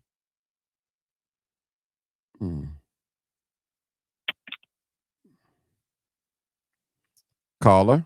Well, yeah, you know who it is. Yes, sir. That's the old timer. Okay, the hard-nosed Democrat here. Oh, hey. Yes, sir. All right, come on in. Well, come on. I hear the mother. I hear the mother talking, and I hear us talking. But you know, the world goes on, and all we have to do is jump into it, just like everybody else, instead of making excuses. See, because what black people want to do, black people like to do is like they have their own agenda, and people don't care nothing about black people. What? I mean, that man over there trying to take Greek. Old time. What's wrong with black people having their own agenda? What is wrong with black people having their own? Okay. Nothing wrong with it. But you just got. But I've been telling you all the time, we have to fight for it. Just like those people out there, they coming out in the snow, they coming out in the cold. Black people ain't gonna do that. I mean, we know that, man. Come on. We know we ain't coming out in no sun. I'm just making my statement. I'm free to make my statement. What people are you talking about coming out? Well, we're not going to. We're not going to brave the weather. What people are you talking about coming out? I'm talking about them white people. I'm talking about them Caucasians up there. Them Caucasians.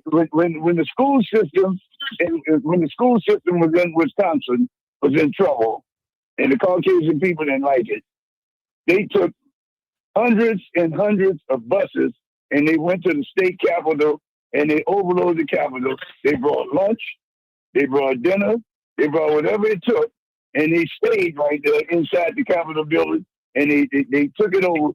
We're not going to do that. And we sit right up there, she talking about, well, Rahm Emanuel. Well, we get 100 people out there on front of the Thompson building in the last for half a day, and that's it. Them white people went up there they were somehow building something over here in Naperville last week. They had so many people there that they had to cut the meeting off because they didn't want them to build a building because they didn't want to hear jackhammers and different things while they were building the building. We're not going to do these things, man. I don't know why we don't want to say these things. We pop up with a flash and then we go on back. No white people put signs. They hold up signs. They hold up banners. They take time to fight. They take time to go against the powers that be. We want to burn. If somebody get killed, we want to burn up the store and loot. That's what we like to do. And so they then turn around and come out. Well, you know, we are push down people. We are oppressed people. Come on, man. And we get out there and use that N-word. We wear our hair the way we want to do it. We doing all kinds of stuff. And you know what people are doing? People saying, let black people be black people. We're going to leave away from them. We going on to other people. And other people, they don't have to argue with them. They don't have to fuss with them. They don't have to do a whole lot of things you see that they have to do with us and lean over extra backwards. So they leaving us alone and they pushing forward. That's why you got that guy over there in New York, Mandani, an Indian immigrant, went over there and became mayor. And he's implementing a program and he's not scared to do it. And he's moving forward with it. So it all depends what black people want. Black people going to have to stop using that N-word, calling one another niggas, go right ahead. You know you're talking about the rent. I'm talking about the whole thing. I'm talking about the whole thing. I'm talking about the whole thing. Right here. You know what? Let me respond. Old timer. You talk about people when they have you just seen on TV in Minnesota, Thank you. people with pink and blue hair all over their heads, Being funded. protesting the federal government. Then, Tell the truth hold and on. shame the devil. Wait. Let me finish. Then on top of that, you talking about what black people ain't gonna do. Well, maybe they didn't do it before. It's a new day. But I'm gonna bring your attention to something that one of the black men that you have some compassion for. One of the protests and fighting for justice brought those cameras to Chicago. Those body cams. I'm just saying, no white person do that. Right, but you got to keep the pressure on, man. What's wrong with it? See the people. Well, I'm just saying, you got to keep the pressure on. He got a show right now. Income. You have disposable income, and you can be out there riding for a week, and you can be. These are paid protesters. They are. Well, we don't know that. Tell the truth. We don't know that. We don't know that. Yes, we do. Devil. Yes, we do. Well, those are paid protesters. They are paid to agitate. We don't have that disposable. And when the immigrants first came downtown, now I don't know if you were down there, brother, but I know for the first week that black folks could take off, I know it was about 200 black folks down at City Hall crying, begging, and speaking to the mayor. Do you know they stuck those black folks upstairs behind the wall? Were you down there when those black folks were going down there in droves to stop them from putting those illegals in their neighborhoods? Were you down there? Well, no. Down there. No, I wasn't down there. But the thing of it is, it was many of us who were. But you know what? You didn't see that, brother. And I'm not going to blame you because they didn't really show that. But we were down there protesting. Old timer, she's telling the truth because I was down there. Why weren't you down there, old timer? Why weren't you down there, old timer? Why aren't you down there with Zoe and Jessica and others? Why aren't you down there? You're always talking about what black people don't do. But what are you? I mean, it's the truth, brother. I mean, all you got to do is look at it. Old timer, what are you doing? I really wish you would come on here and be more encouraging and supportive. I am encouraging, but I'm looking at the truth. I'm looking at the facts. There is a cause and there is an effect. These people do things to us that they do not do to other people, and that's true. It does confuse us in terms of what we need to do. Well, okay. Well, I mean, I'm just saying we have to find ways to get things done. And one of them is not giving up. We have to find different ways because and we're not giving up. But we do need to. We need an analysis of what is going on, what is happening to us. We have to understand and study this system called racism and white supremacy. It is. But the white people, they don't care much. But they don't care. They don't care about racism. I'm not talking because they don't. I guess they don't. No, they don't. They don't care. They didn't train. They're the perpetrators of racism and white supremacy. All these policies and this system is set in place to stop us, but we still move forward. But we have to understand what is going on. I mean, their best efforts. You're right. Their best efforts have tried to push us out of the United States, and it has failed. That's enough for us to keep going because we see that people are against us, and we still are here. We're still pushing forward. We got Black History Month coming up next month, starting Sunday. I mean, at some point in time, it ought to mean something to us. At some point in time, Black History Month.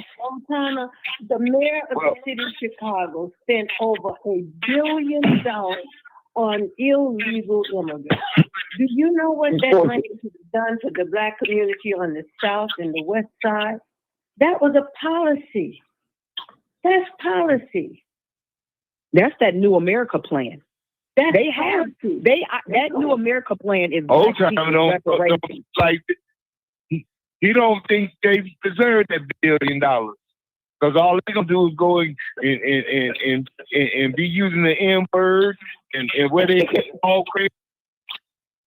Yeah, using Not to use. Yeah, we can do whatever we want to with money that is given to us. We need to stop saying things like that. We need to stop it. Old timer, you're old enough to know better. So you should be on here encouraging us. What I'm trying to tell you, But you're I'm not. looking at the general scope. You're really not. You're really not. No, I'm looking at the overall scope. I asked Obama when Obama was running for the Senate years ago. Obama is a part of the problem. Obama is a part of the problem that we're dealing with. Obama is a part of the problem. Obama signed a community benefit agreement with the Hispanics over there who are working on that Obama Center and would not even sign it with the people in the community. That's a policy. Okay. You guys, it's like Trina, let me just say something real quick. Old timer, you didn't see them white folks down in Minnesota looting? Yeah, I saw them by the. Oh, okay. I just want to let you know. vandalizing that hotel. Okay. White folks. Vandalizing that hotel. Them white folks. Blue hair. Them white folks. They weren't doing. Come on, brother. No. Come on now, old timer. Now you tell me what my lying eyes don't see. Come on now, old timer. They gonna have some things. Jumping in front of those trucks, spitting in their eyes, spitting in their faces. They down there rioting. They're not peacefully protesting. And I want everybody to just take a moment to think. Texas is deporting the highest amount of illegal immigrants. Florida is second, and California is third. They're not even doing it at the rate that they're doing it in Minnesota. But the money and the stealing and the fraud have gotten so good that those people don't want to leave that state. They have stolen over $9 billion. The numbers have gone between $9 billion and $20 billion over the last 10 years. These people were putting $700,000 in suitcases and shipping it over to Somalia. The whistleblowers in Minnesota come from the Democratic side and the Republican side. They have been talking about this for the last 20 years. The only thing different is this young independent white reporter goes down there and he starts talking to the people who have been looking at the fraud. But see, you don't see what's happening in Minnesota, in Texas, and in Florida. You know why? Because their government, the state, is working with the federal government. They decided in Chicago and Minnesota, where all the renter rioters are, they decided that they're not going to work with them. When police force works with the federal government, you wouldn't be having all of this rioting. They're just letting these people out on the street who are coming right out of the jails, and they don't even send them to ICE, even if they have committed a heinous crime. People need to really look at what's going on. That rioting is going on, sir. It is going on because they don't want you to talk about the fraud. How did Ilhan Omar go from making coming into office at negative 65,000? Now she's worth $30 million in 2 years. Who can do that? She's stealing, and they're stealing. They're stealing our taxes. They're stealing our money. That federal government money is our money. And the governor of the state of Minnesota and Keith Ellison should be in jail. It's a system. They would not have been able to do that had it not been for those people over those systems who are white people who are benefiting from it. That's right. And they put those policies in place that allowed them to steal. Yeah, the whistleblowers came forward and they can't steal. There's no way possible that those people could steal or get that amount of money and commit that level of fraud without help from the government in that state. Yeah, That's right. It's impossible. That's right. Absolutely right. That's right. And that's exactly what. That's right. They were still, because they were taking those non-for-profits and those businesses, and they were funneling. Those daycare services, the transportation services, the restaurant services. They were just laundering money through them, money. And when I tell you those folks came with the receipts, they have been coming with the receipts. They are laundering. How do you have a daycare center where nobody sees the children come in and out all day? And then they lie and say, at 2 o'clock. But the black folks in the neighborhood were saying, no, they never seeing any children coming out of these places. And then with their country and their community and the way they are culturally, they don't really believe in daycare centers like we do. And those women aren't working. So why do they even need daycare centers? So they were, thank you. Go ahead, Mama Doris. And it has impacted the Black American community. That's right. In a negative way, more so than anyone else up there.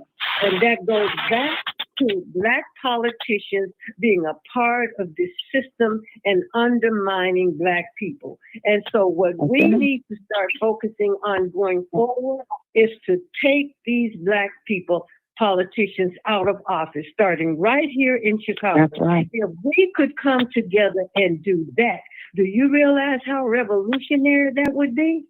That's right. Come on, y'all. Look at the 25 million that, look at the 25 million that CTU just stole and they claim they went to Africa. $25 million of our taxes for you to take a trip to Africa? You shut down the schools, but you went up to Minnesota to protest. We got to look right outside our door. At the end of the day, Black people, we got to love each other. And we have to come together. It's time for us to come together. At the end of the day, we got to love ourselves. We got to love ourselves because this is evil. So their children don't deserve anything more less than our children deserve. So what is left for the revolution should be in Chicago is to take out these Black politicians. That's right. And that's fine, but to send a strong message to people that we will not tolerate this anymore. You will not continue to pass policies to benefit people who are not even legal citizens of this country at our expense. That's right. And our children are eating on a bucket for a quarter. And Martin, I'm sorry, sister, I'm gonna land here. But what you said, the term limits, they have to happen. It has to happen. You just can't be eating off of the people for 20 and 30 years in government. Mm-hmm. It can't be your slush fund. It has to. And the finance reform too as well. Finance reform too. My question for everybody. Along with that. And so my question for everybody is, this country is broke, like in the hundreds of trillions of dollars. The state of Illinois is broke in the billions. So they say. What do you mean? Do you get a property tax bill? If you believe that, if you believe that America is absolutely broke, do. I watch them misappropriate money all the time. Locally, on the state level, and everywhere else, I see money go. Trina, the country is not broke. Trina, let me tell you something. I've been hollering this from the top of this podcast. Can you stop hollering over me, please? Hello? The country hasn't been backed. The dollar hasn't been backed by gold since the 70s, since Nixon. So what is backing the dollar? They can print as many dollars as they want, but the dollar is basically gone. Okay, it has no value. Oil. It's the petrodollar that we've been on since Nixon. Okay. We got plenty. If we had oil, we wouldn't be taking the oil from foreign countries. It's cheaper to import it than to get it out the ground in the United States. That's why they fight so hard to keep the price of a barrel level so high. They said we have to have that barrel level of between $61 and $70 in order for the oil companies to make a profit. Now we know that's a lie. That's basically they want to set the market at that. Inflation, but we are on the petrodollar and have been for years. We don't know the petrol. Now, We don't got no oil. let me say this. Oh yes, baby. Got to pay our bills with something. The government of the United We paying our bills with Let me say something. Let me say something. And I've been hollering this from the mountaintops. Soon as you buy into that America is broke, America can do whatever they want when they want. That $37 trillion is owed to the top 1%. You have never seen a wealthy white supremacist white man lose at no game that he has created. He has conquered this earth by dominance and starting all these proxy wars, throwing bricks at glass houses and hiding his hand. America can do whatever they want when they want. The white man not God, and his system can fail too. What do you think the white man? I didn't say he was God. I'm saying that white supremacy, what this country was established on, which we've seen all over the world. Okay. These people don't lose. They play the long game. You could think that they broke and listen to all of these economic indicators.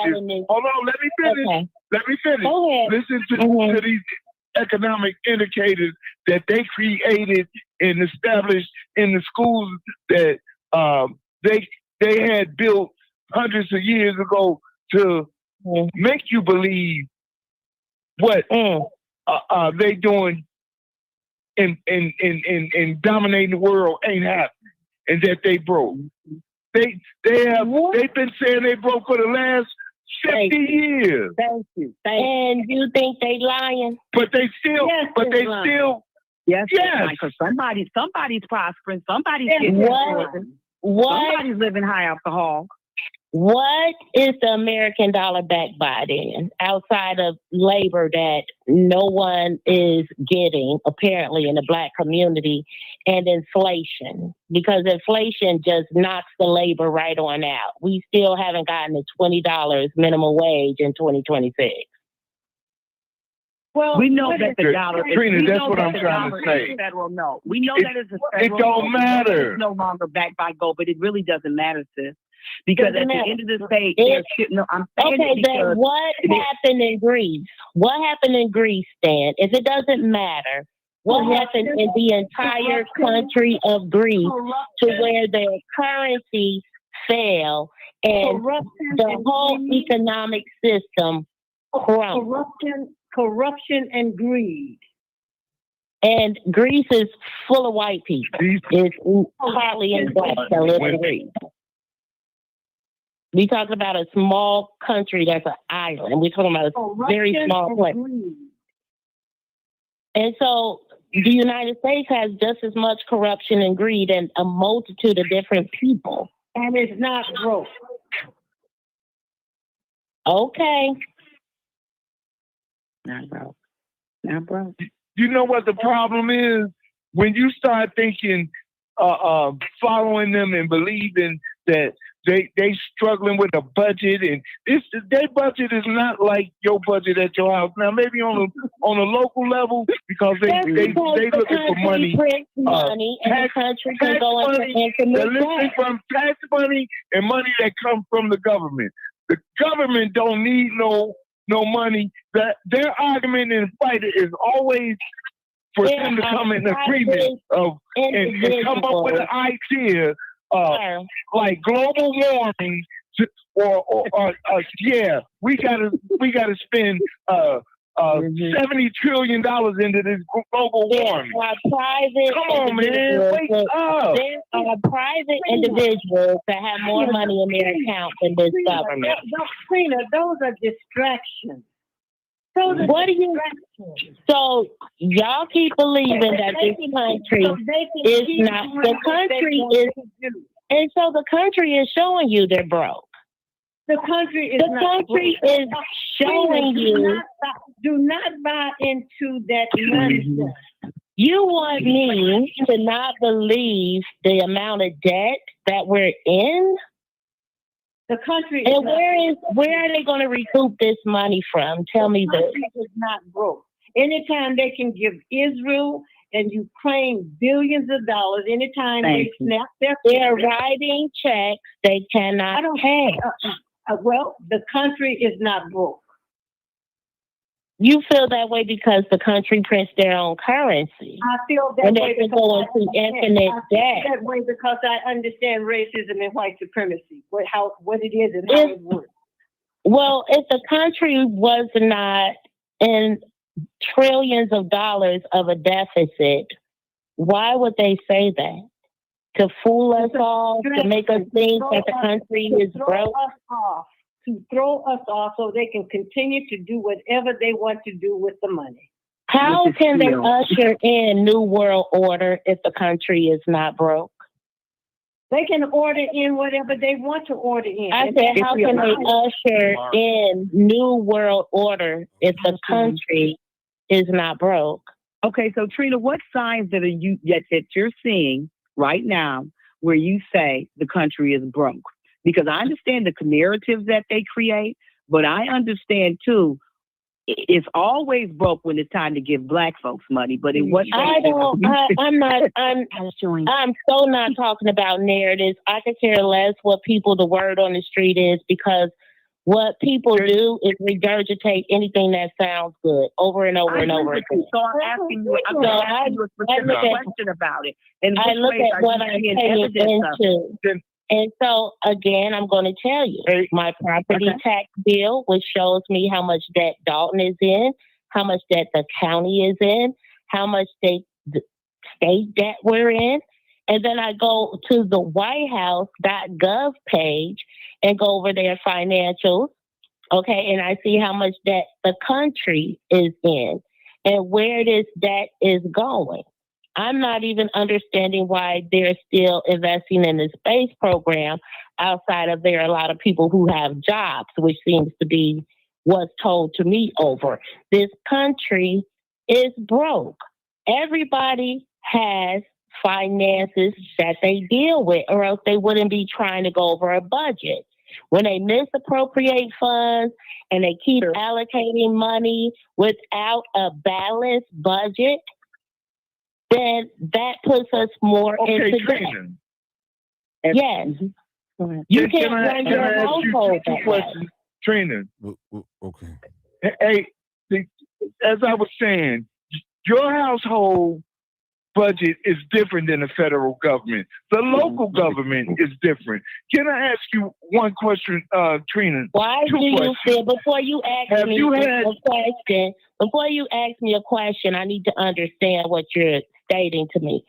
And so how is my household budget different from the government outside of the fact that I cannot spend what creditors don't allow me because I don't print my own currency? The budgeting is the same. You have the money for what you... Okay, now, what's different is you got a whole branch of government that to justify those pieces of paper that they sign to finance proxy wars, Secret Service,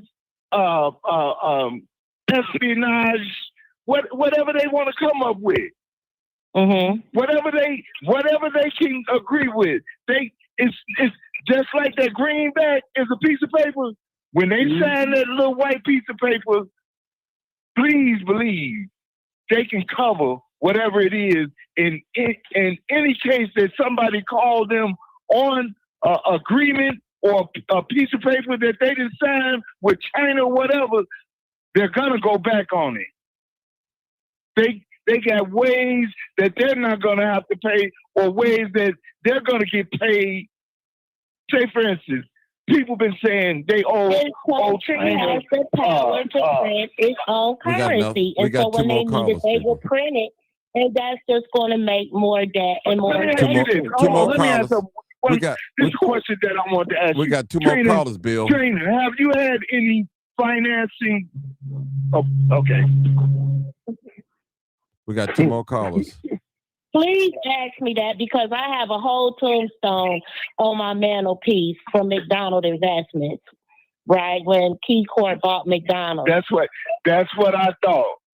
So you've been indoctrinated into I've never been the economics of this into country. anything except knowing where money comes from and And I'm knowing not mad at how it. this Okay. country makes right. its own money. It has the right to do so, and how it makes more inflation and debt. Trina.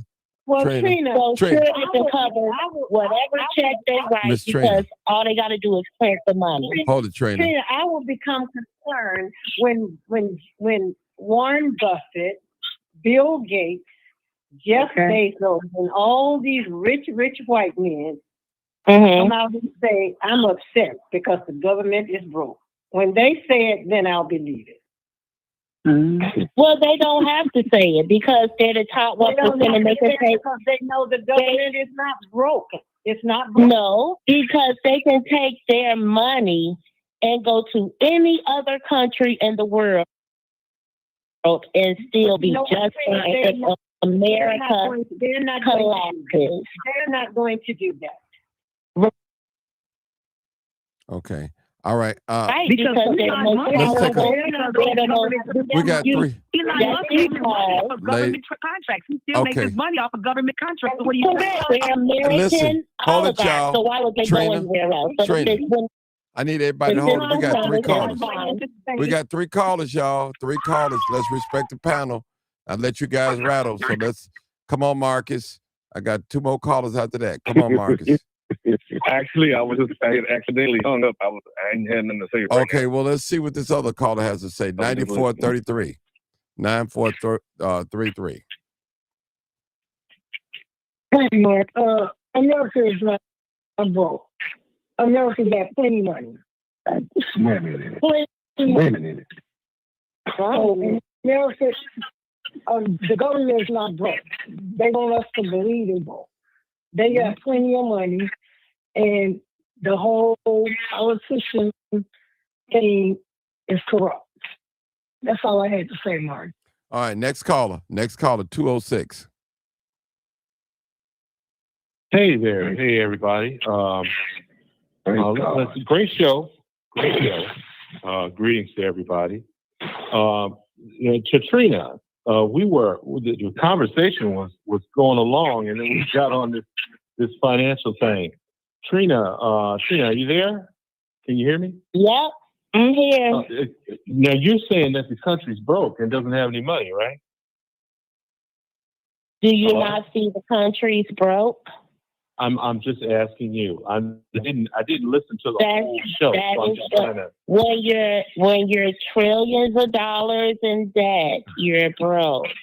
So then that means yes. Okay, hold on, guys. Hold on. Let me work with Trina for a minute. Do you know, Trina, what a fiat currency is? What's a fiat currency? Okay, I'll take that as a no. And I didn't either until I looked it up. Mhm. The United States dollar is a fiat currency. And let me tell you why that's important. Hold on a sec, y'all. Let me just read this. Just one paragraph. Let me read this. Hold on. He's Fiat- just about to get, I'm just going to wait for him to explain to come right back to my point. Go ahead. Trina, please. Okay, Okay. here you go. A fiat currency is a government-issued money, like the U.S. dollar or the euro, that isn't backed by a physical commodity like gold, but instead derives its, listen to this now, but instead derives its value from the public trust in the issuing government and the supply-demand dynamics of the economy, making it legal tender through official decree. The word Latin or the term, the Latin word for fiat means Let it be done.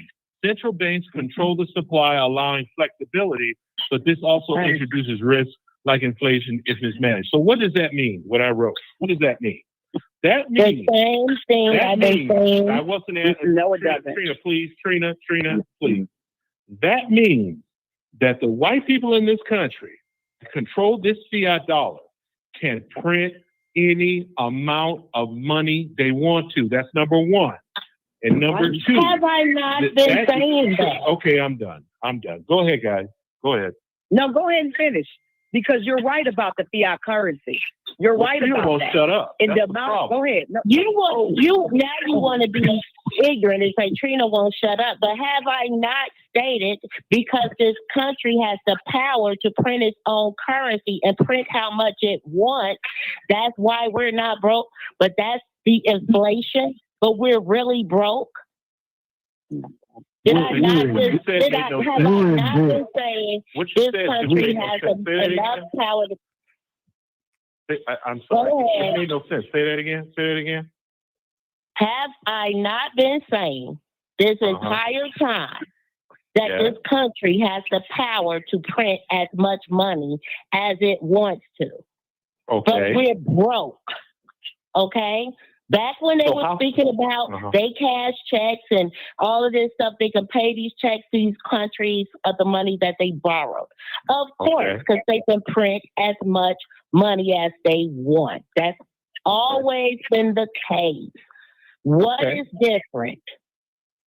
Okay. What is different about what you're saying outside the use of fiat currency?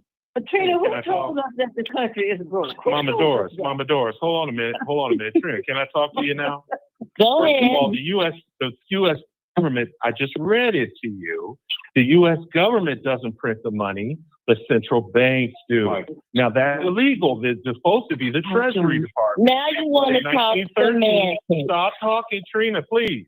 It became the central bank.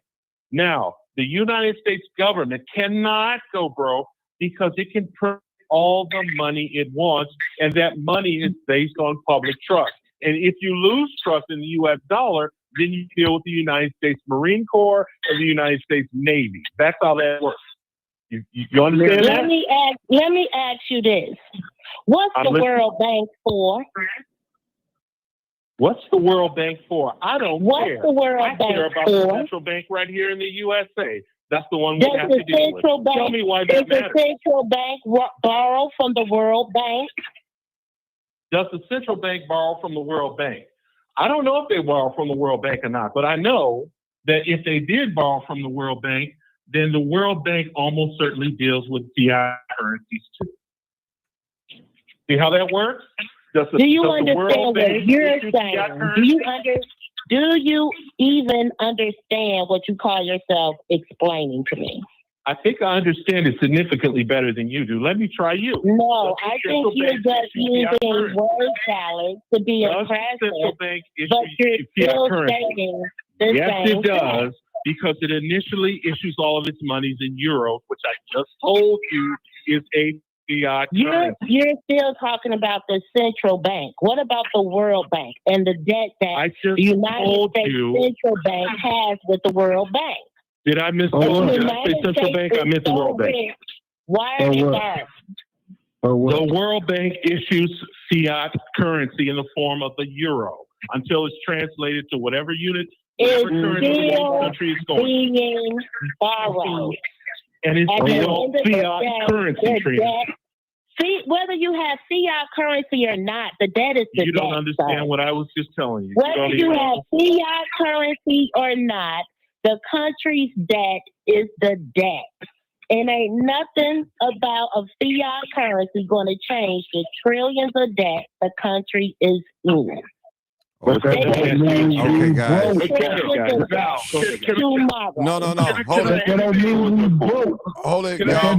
We got two more calls. That just means we in debt. Two more calls, y'all. We just in debt. I'm in debt.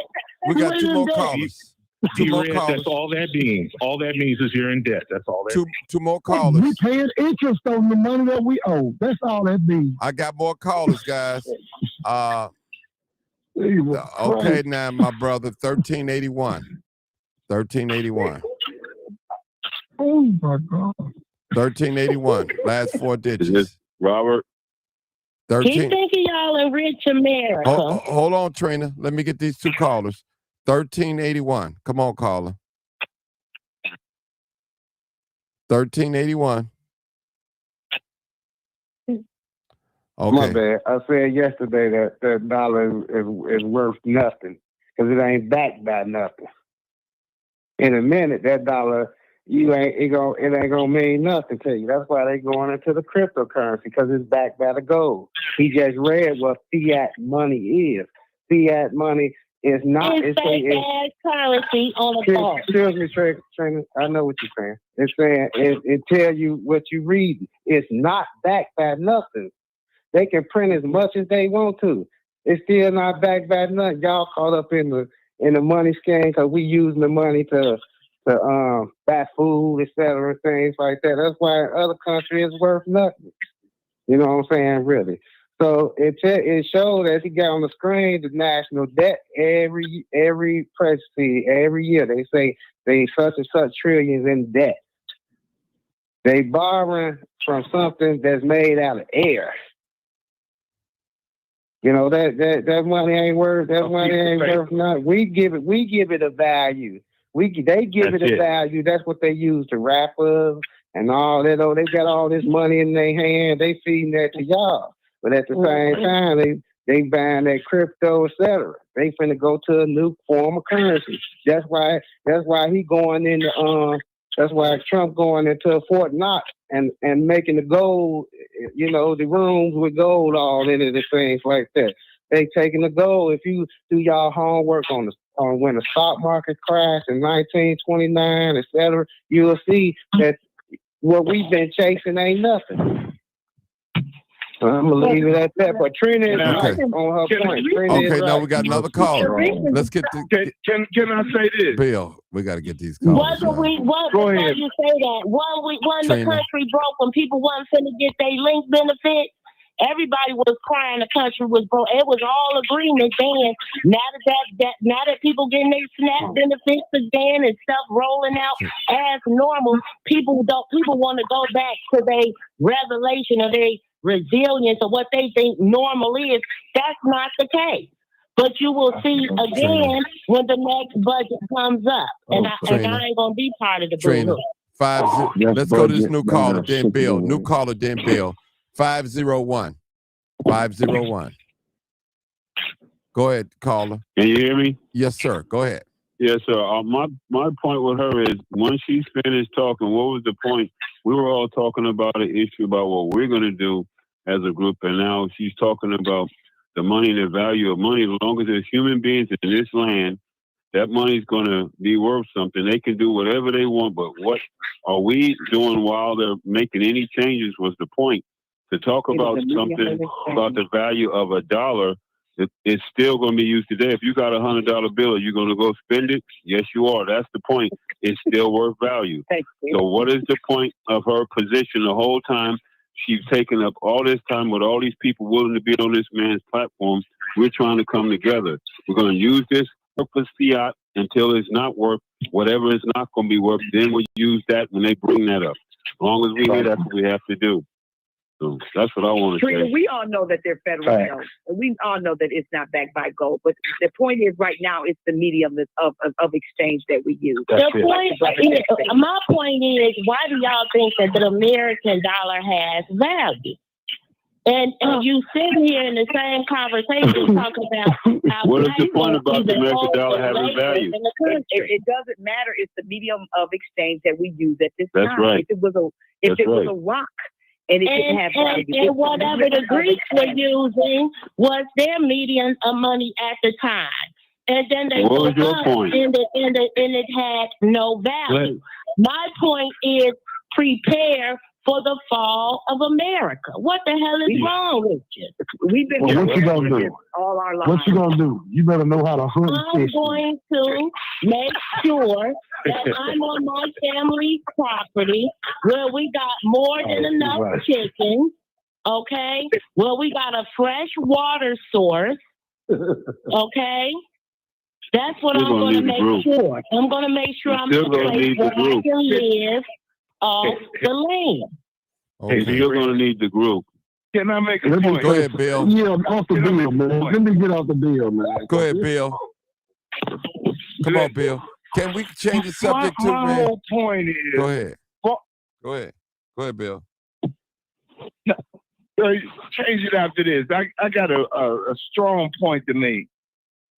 The World Bank, the fiat dollar, the gold, all of this has been established by an agreement with other countries, with other wealthy men that's in control and want power. That's right. The American people that I know of, the top 1%, they use the politicians and the lobbyists to get approval of these billions and trillions of dollars. Mm-hmm. And they wouldn't be whatever agenda they come up with. Can I finish? Can I finish, Trina? How they have to do with a country? They don't use. They hold on. Listen to me. When these people get together and say they want to take over resources in Greenland, whatever, they not using their money. They using those same fiat dollars, the so-called oil or whatever that they need. What happened to Greenland fiat the means that they want to. Hold on. Let me finish, Trina. You made a strong point. Why would these people, if it was the budget so tight and you trillions of dollars, if in your house, if things are tight, something's got to be cut out. Why are you still sending people spending $40 trillion to go to space? Maybe you need to cut back and do like regular people do, because they don't have to. Well, you because guys show me that money that they send. Hold on, the money that they send in the space. Trina, let me finish. The trillions of dollars that they spend in anywhere, they have invested America's money to get a gain for themselves. The top 1%. They done been all over the world doing it, running the same game and taking over. And giving men power in places like Venezuela. That's what the CIA is for. Just wake up. These people don't need, America don't need no money. They have showed you since they've been broke, they have sent money religiously to Israel, to Afghanistan, everywhere they want to. They can spend money whenever they want to. But guess what? You can rest for sure it ain't their money and they're going to get a return off of it. Because they have convinced people on Capitol Hill that this is needed. Thank you. And convince the American people this is what's needed. Mm-hmm. Yeah, and at the end of the day, how is that going? What does that have to do with the economic condition of Black people? Tina, these people use terminology. You already running game. We already know these people. We already know about systemic racism. Until we put our money up, we just talking about it. Trina, these people use terminologies and phrases to get the hell out. To manipulate the world. You got to understand this system of white supremacy. And so again, now that we know that there's a system. You're not listening. They manipulate the world and they come up with phrases and terminologies to do just whatever they want to, and they put it out there to the public and we buy into it. You know, the beauty of age is that since it's so systemic and powerful, what are we going to do or what can we do? What's the solution? The beauty of age. This is what the beauty of age does. When they talk this stuff, It goes in one ear and comes out the next one. Exactly. Because I understand these people. I am 53 years old, and I'm fully aware of the plight and of the black man and what happened in systemic racism. I'm fully educated on that. My issue is, what are we going to do? Go back. We have to be more involved in our We politics. already know the game plan. What are we going to do? Trina, go back to the conversation we were having before you came up. We're going to have conversations. We're not going to do anything. Yes, we are. Pardon me? That's why we're talking now. Time is a be honest ticking. with you, Trina, there are pockets of us, self-included, Mama Doris included, who are doing things right now, and I didn't really want to discuss it on here, but to put palms together and get politicians in that are willing to work for the agenda of Chicagoans. So that's really happening right now on the ground. That's happening and right now. What about the other agenda of the huge populations that are planning to leave America by 2030? Well, you know what? We're What's not the problem? concerned about Go. that. We can't Let do them that. go. There's land here. Bye. Let them go. Let them go. We can't worry about that. We can only worry Let them about go. we can only deal with what we have right now at our door.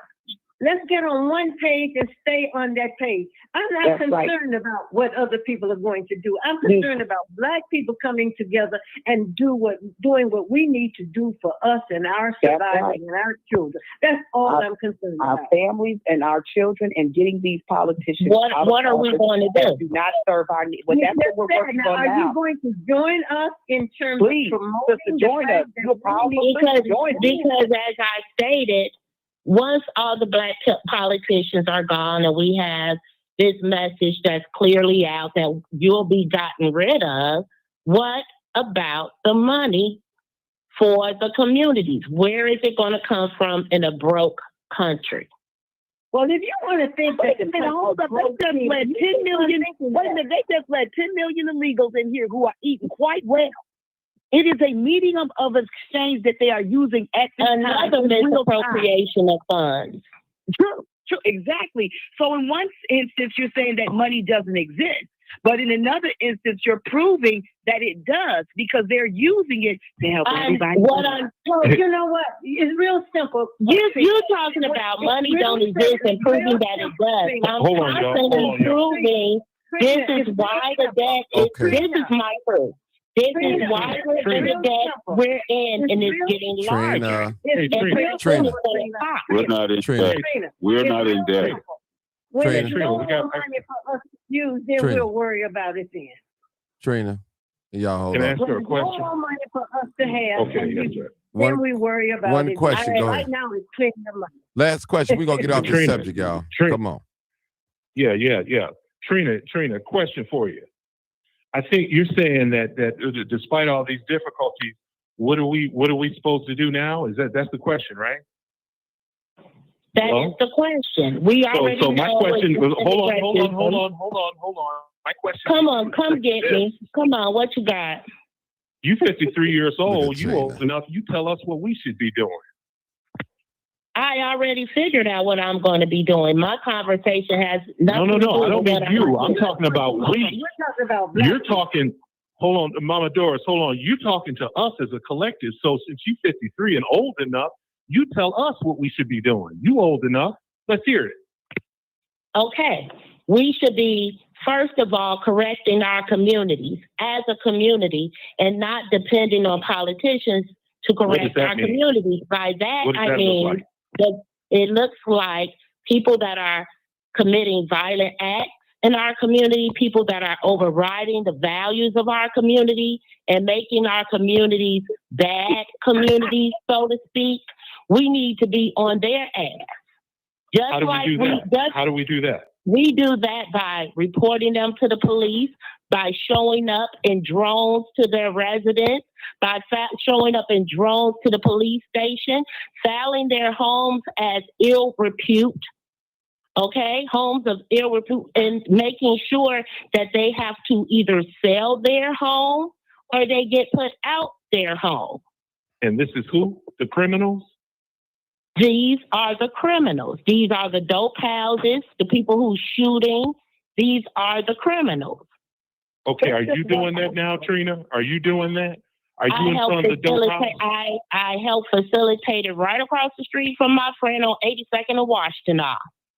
How many of them That's dope how I houses know have that it you could be closed? done. And I also did it right across the street from my house when the bank had a foreclosure. The police know about that, right? Is it reported? Can I look that up? What, houses of ill repute? Yeah, I'm the ones that you Yeah, closed. this by is what I'm protesting telling you what you do. These are the steps you do. No, you but first you find said out you who did owns that. the property. You said, I'm Right, asking this is about what I you did. I first had to go on a property tax roll to find out who owned the house, because I know that my neighbors got foreclosed to put out. So I found out the bank who owned the house. Okay. Then I started putting pressure on the bank, finding out who's in charge of this property at the bank. Once they tell you who's in charge of the property at the bank, that's when you send them emails of the police reports that you filed on the house.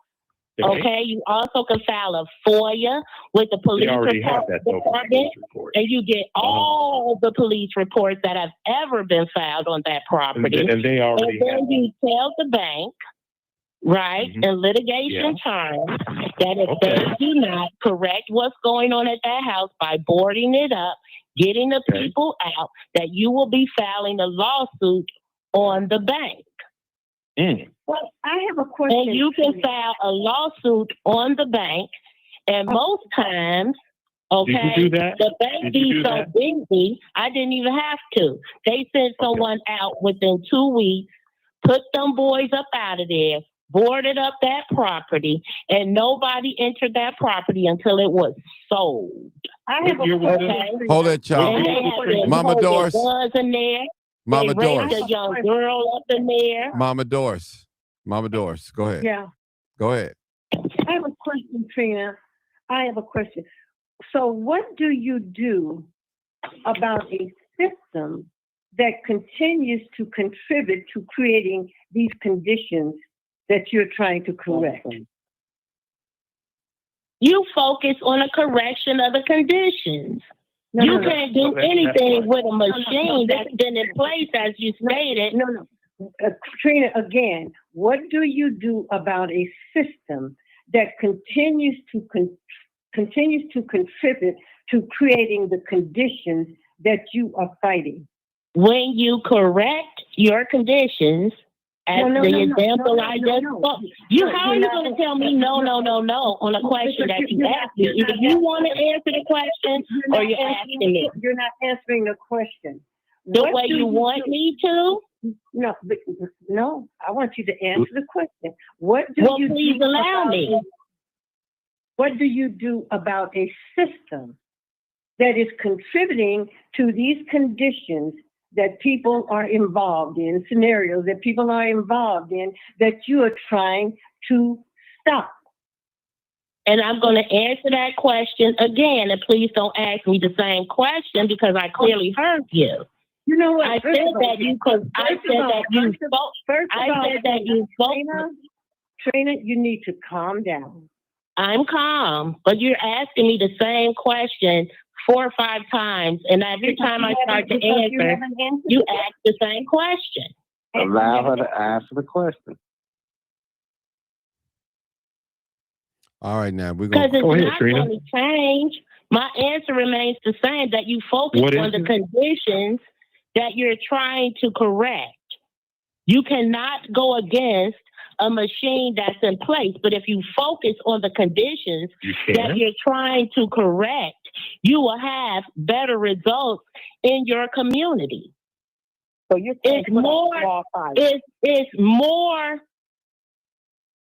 more valuable to me to correct my neighbor across the street who think he gonna drive through here all reckless with his car popping donuts, and they just gonna have the ignorant household, right? And let them know point blank, and also have my other neighbors involved on their behind. Okay, understand that when Trina called the police, all my neighbors called the police. That's how we roll. Plain and simple. And we're going to get you up out of here. You're going to get real uncomfortable. And that's what we do right here. Okay? And was it easy? No. Do we get threats? Yes. But we got the ignorant folks out of here. The good folks run this. But you're dealing with the symptoms, not the cause. So what the symptom is the problem. The symptoms is what make you sneeze and cough.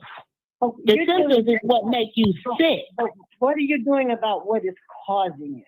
Exactly. Right, that's a Band-Aid. What I can do. That's a Band-Aid. Doctors in the hospital take care of your symptoms. There are no cures for diseases. Okay? They don't have cures for cancer, but they take care of the symptoms. And it makes the people better. So if you're not even willing to take care of the symptoms, if you can't even start in your own community, then how are you going to take it further? You're dealing with the symptoms and not the cause. Look, I'm dealing with what's put before me. And I'm not going to deal with people having guns and raping little girls and empty houses. I'm going to get it taken care of. I'm not going to sit here and be like, it's a system. Of course I know it's a system. Of course I know they want all the houses empty, either by tax or foreclosure, and put the tax burden and have us all about it. I know what the system is. I know what they planned and designed to do.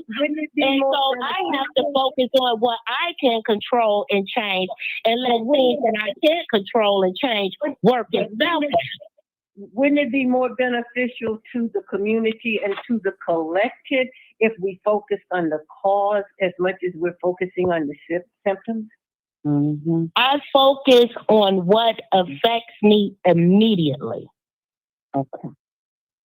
And shooters and rapists in the community where I live affect me immediately. That's something that I can do something about, either by myself, mostly by myself, without the help of others.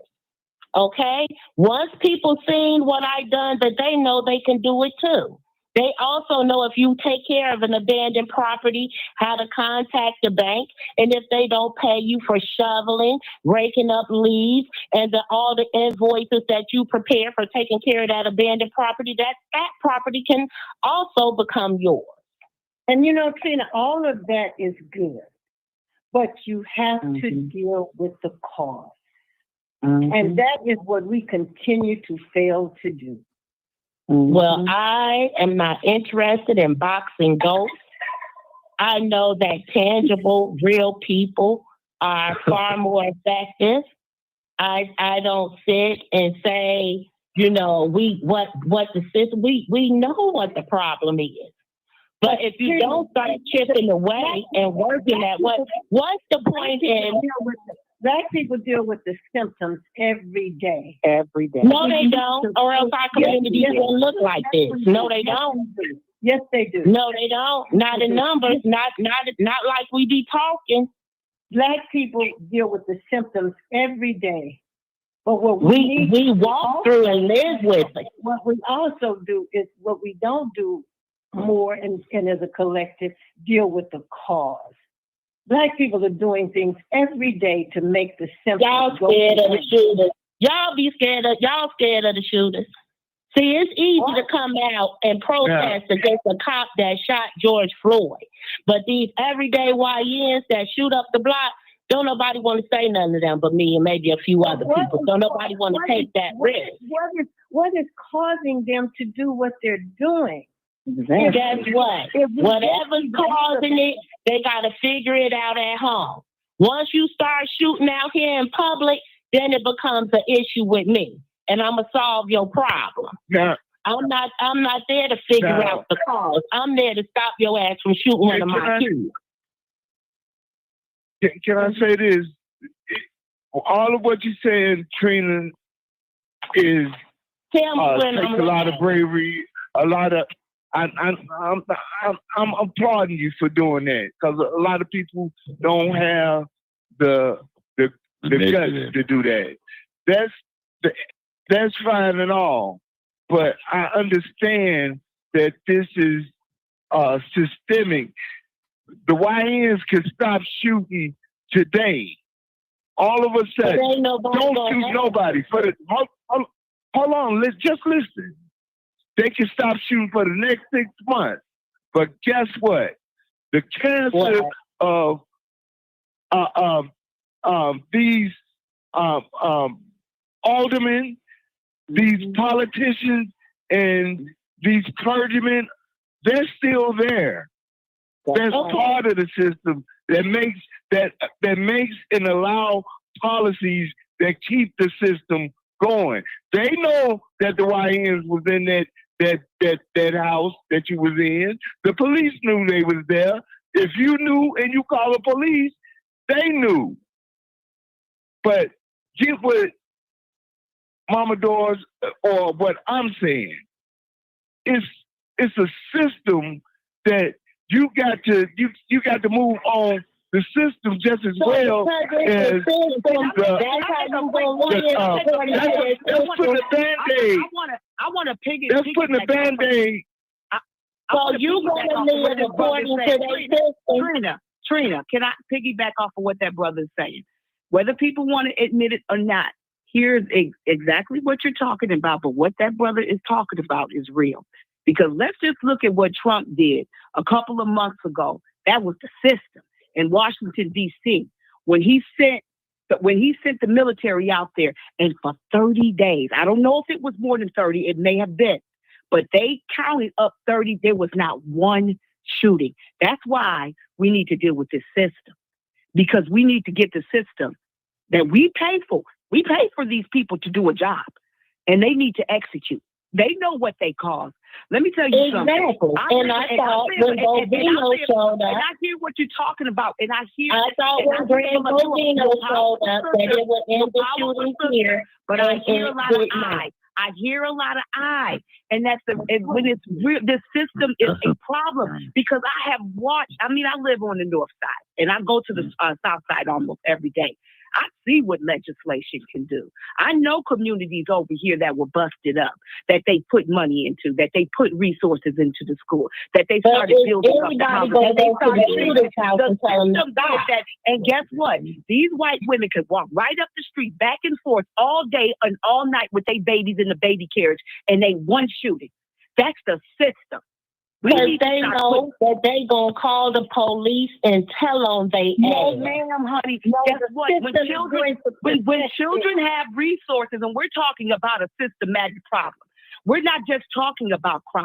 We're talking about something that affects our communities socially, politically, and economically. We're talking about something we have more resources in the Black community than we ever had, and we have more shooters. I'll let you land. Let me land. So what I'm saying is, when they started putting all that money back in here, the problems that you're talking about, they no longer have. They don't have those problems because guess what? They gave them the money and resources that they need. And I work with children, and it sounds these like are called moral disaster. That's when children when the babies eat, ma'am, when the babies eat, when the babies have resources, when the babies have something to do, when the babies can learn, when the babies are educated, we don't have these problems. This is a systemic problem. And that's what you shouldn't have babies that you can't feed, right? And there you go. There you go. You just come up with excuse after excuse after excuse. Ain't no excuse. That's real. You coming up with excuses. You're coming up with excuses. With all due respect. We're not talking about people having babies they should not have. It's easy to go talk to your local officials. They don't want to. Are you going to go talk to the young shooters? Slow down, girl. Slow down. Let Mama Doris say what she got to say. That applies to every race of people, Trina. I'm just tired of us beating up on each other. Yes, we have. There are things we should be doing, and people are doing them. I'm not talking about I'm talking about what people are doing to help the collective, because we're all being impacted by this. I have to focus on the cause and at the same time deal with the symptoms as well. You're talking about the young ends or whatever they're calling themselves. Why are they calling themselves that? Why don't the young I don't care. Why don't the young ends have the same opportunities as that white girl and white boy out there in the suburbs? Because they not white. Oh my! Well, then you and the fact we've made that if you take everything that has happened, first of all, I want to say the problem, not just the problems of the shooting, what's happening in Inglewood or Lawndale, the bad part, because it's a lot of good that still goes on in those neighborhoods. I'm talking about what's happening to our people as a whole that we see was targeted towards us. You can take the same systemic system, white supremacy, and put it in Winnetka. You can put those, and those people will not be the same in 3 to 5 years. Yeah, they are going to be white here. No, the problem is when the boots gonna be on the ground addressing the problem instead of addressing the politicians. If you do not make your community safe, you want your aldermen to make it safe. They one person. Make a legislation. That's their job. They one individual. You as a taxpayer should want your community safe. You as paying that high rent should want your community safe. We're not saying what is the problem with policing and safeguarding your community and changing the culture of Black community? We're not saying that we don't want our community safe. We're saying we want everything that everyone else is getting. If white people had to deal with all of the problems that we deal with, white people ain't going to deal with a bunch of shit. Hold on. You didn't hear me. I said if they had to deal with all of the problems that we have to deal with 24/7, they would go crazy. They'd be dead now. Why do you let the problems escalate to the point where you're going to go crazy? Why not address the problem and not keep looking for a savior to address the problem? I know who the problem is. Here's my thing. Being in action. I know everybody got something to say. Being in action. That's not what we're saying. There's not what we're saying. Thank you. Until we show as a people that we ain't tolerating. No one's at war with their children like they're at war with our children. They're at war with our children. We need to be at war with our children. Removing resources from children so that they don't eat, making sure they don't have the needs that they have met in the education system. That is being at war. They are at war with us. There's a cold war going on against Black people, and most of us don't even know it happened. You just think, what, the way you talk as if Black babies are born murderers. They're not born murderers. I'm not saying they're born murderers. What I'm saying is that mama needs to be held accountable when they are murderers. That causes that. I'm saying they mammy needs to be held accountable when they turn out to be murderers. We're talking about moving to change the conditions. Children ain't hatched out of eggs. Out fires. Children are hatched out of eggs, and I'm putting out the fire. I don't have a problem with addressing the shooters in my community because you're not bringing my property value down. Why do people act like they can't say nothing to the damn criminals?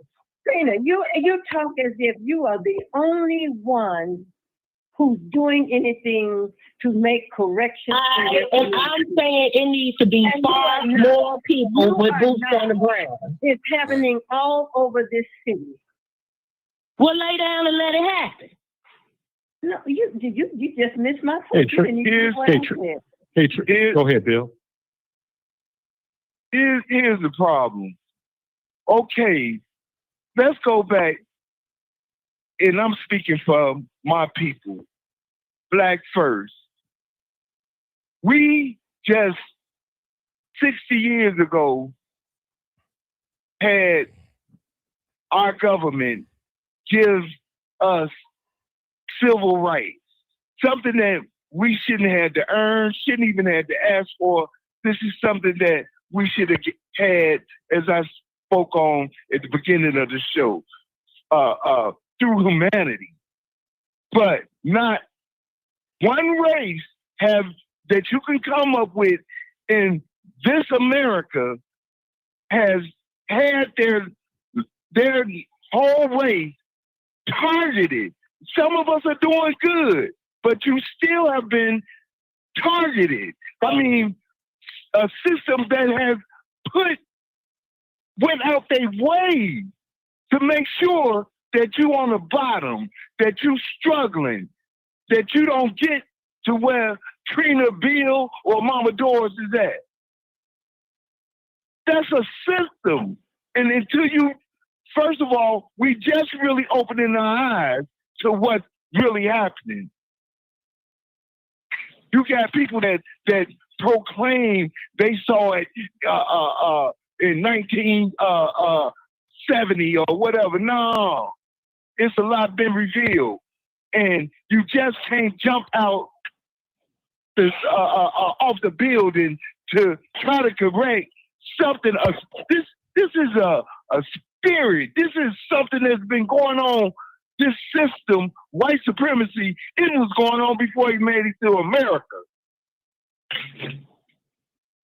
We don't even want to accept the fact that immigration is having a devastating effect on the Black community all over America. That's right. These people... Mama Doris, I got a question too. Yeah. But people to have jobs. And Martin asked the question about, he said, what have the Republicans did to help Black Americans? Now, something came across my head. Y'all did a show and presented, I can't remember if it was the Republicans or the Democrats, but the Johnson Reed Act with that was regulating the Republican Party. That was under the Republican Party. Okay, so that's what I would want to respond with when Martin asked that question, and that was a big deal. That was something that they did was for that got snatched away. 1924, Johnson Reed Act of 1924. Yep. That law was passed to curb the number of immigrants who were coming into this country, and at that time they were Europeans. And they were, and that's when the Great Migration started in the South, because the jobs had opened up in the North, and Black folks from the South started coming north to get those jobs. When they and this was systemic, when they started bringing those Europeans in, that is when Black people were being forced out of those jobs that they were in. And the Johnson Reed Act of 1924 is the act that really helped us get to the middle class. It was not the 60s. It started when Black people were able to come north and get those jobs, and they were able to educate their children. And, and each generation progressed, better than the previous generation. So that's when it started. So when they started bringing the Europeans over here, they started taking those jobs away from Black people. The Urban League, the NAACP, the organizations and institutions that we always depended on, they were fighting for us back then. These same institutions have been co-opted today. And immigration is hurting us. It's hurting our children. The plan Rahm Emanuel put in place here, it was for immigrants. Black Americans are not mentioned one time in that plan. So that's why we have the young ends and all this other negative stuff going on in our communities. If we do not have a way of taking care of ourselves, what do you think the result is going to be? YN, that's right. And I have to be honest, because in the past I promise you all, and because I'm from the north side to the south side, I just see it all. And I'm telling you, I couldn't believe it. I almost fainted. The other day, I saw 5 FBAs, 5 brothers from the city, One was driving the truck. The other one was sweeping. I have not seen 5 black men working together in the past 2 years. And I've not seen us out there. Brothers is getting jobs, I'm telling you, since they sending them back. They get jobs because now I'm seeing them all because I'm always in Andersonville and I'm always in Lakeview. And I'm starting to see black men again with jobs. It's working. In the hotel. Putting them out of here is working. It's working. Because I in the haven't seen it. hotels and the restaurants. These are jobs we had. We had all these jobs. But when these employers started bringing these immigrants in here so that they could pay them lower wages so that their bottom line could go up. And they put us out of the job. Brandon Johnson talking about a work for teenagers. These teenagers' mamas and daddies need a job. Mama Doris, when I was down, I just went to a concert at the Wintrust. Do you know there was not one black child? All of them were like teens, Venezuelans, and Mexicans working. There was not one black teen working down there at the Wintrust. I didn't see not one, and I'm not lying. So if you've been to the Wintrust, if you've been to the concerts lately, the people who are getting the contracts, none of the children look like us. None of those young workers. Well, last summer, they had a job fair here in the city of Chicago for immigrants only, black immigrants only. That's right. They didn't even tell our young people about the job fair. So why don't y'all protest and shut them down? That's what why we're don't you join us? And join us. Because you're right. You're right, Trina. Because you're having to deal with them right in your neighborhood. They need job. They need something to do. Mm-hmm. Just run amok in your neighborhood. And I'm telling you, when they put these people out of here, then they've got to start using the work that's here. Some of these young brothers want to work. Most of them want to work. These babies need these young men need jobs. All right, ladies. All right, we've been on here 3 hours. Thank you, Martin. Well, I have a question. The young man was going to get. Go ahead, old timer. Go ahead. But the young man was going to get a police officer's job. He passed the test, and he passed everything. But the man told him, "Say, I can't hire you with those cornrows in your hair." He said, "I'm gonna give you 24 hours." Oh my God! So I'm just trying. Okay, see, there you go to cut me off. And he said, "I'm gonna give you 24 hours to take those cornrows out there. You got the job." And the boy told him he couldn't do it, so they told him he couldn't use it. See, so this is what we said. What? And your point is what? I think the point is self-explanatory. No, it's not. Oh, okay, well then it's not then. Then there you go. That's why we're not getting hired. And that's why we're not getting hired. That is not why we're not getting hired. Okay. All right. Wow. Okay. All right. Just because he got cornrows or dreads, he don't want to eat. He don't want to work. Martin got long hair. He want to eat. You want to work. Well, see, Martin got to look at the fact that whatever job that he has. But when you had a job like what I had, where you had to be explaining in front of operators because you're dealing with products like Renvoke, Sky Rizzy, and you got to get up and you got to use a overhead screen, and they say, "Okay, Reggie, come on, it's your turn to do your presentation."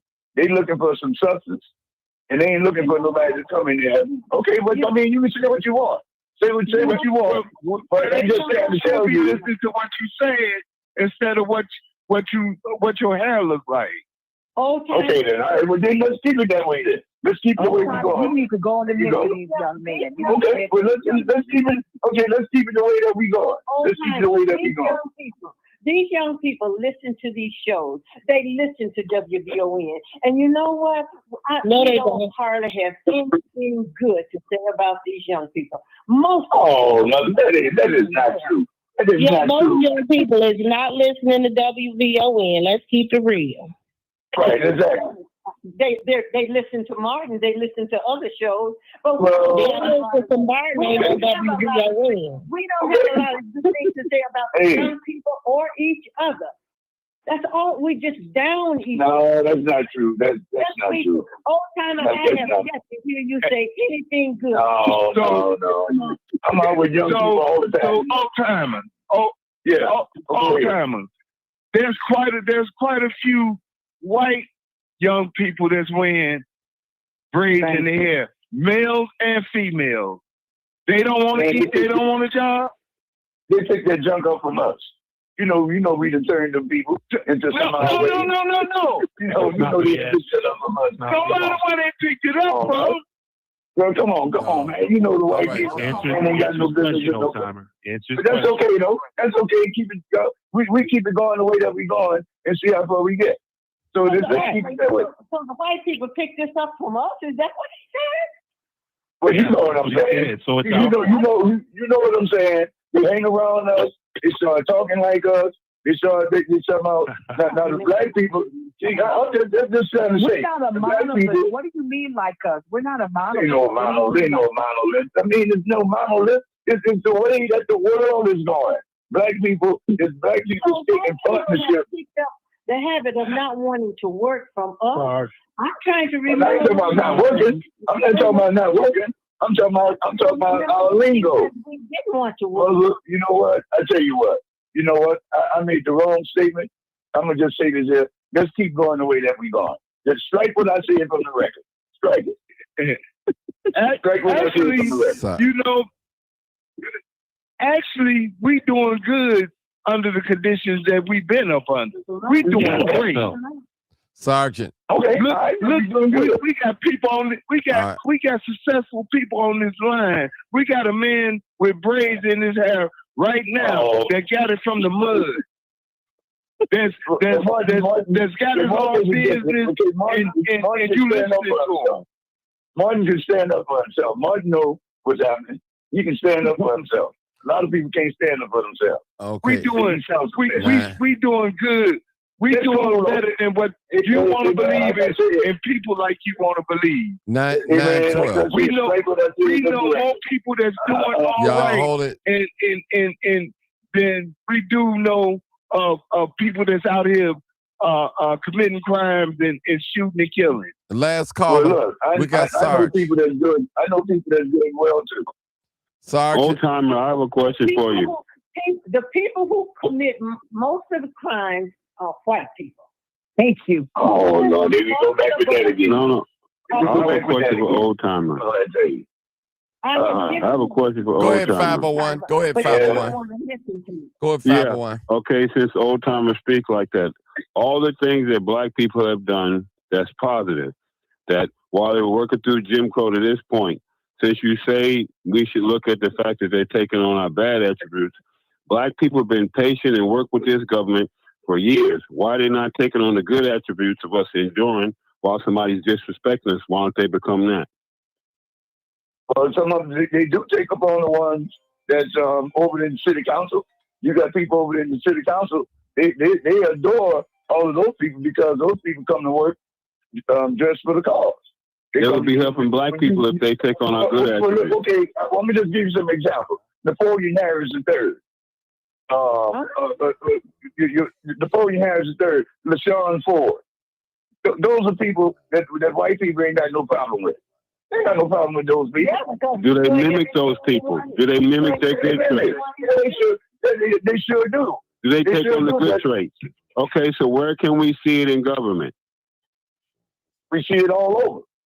We see it all over. But the problem is that the Republican black people, they have gravitated toward the lingo of the white people because when you go amongst the white people, you got to speak the language that the white people speak. White males control government.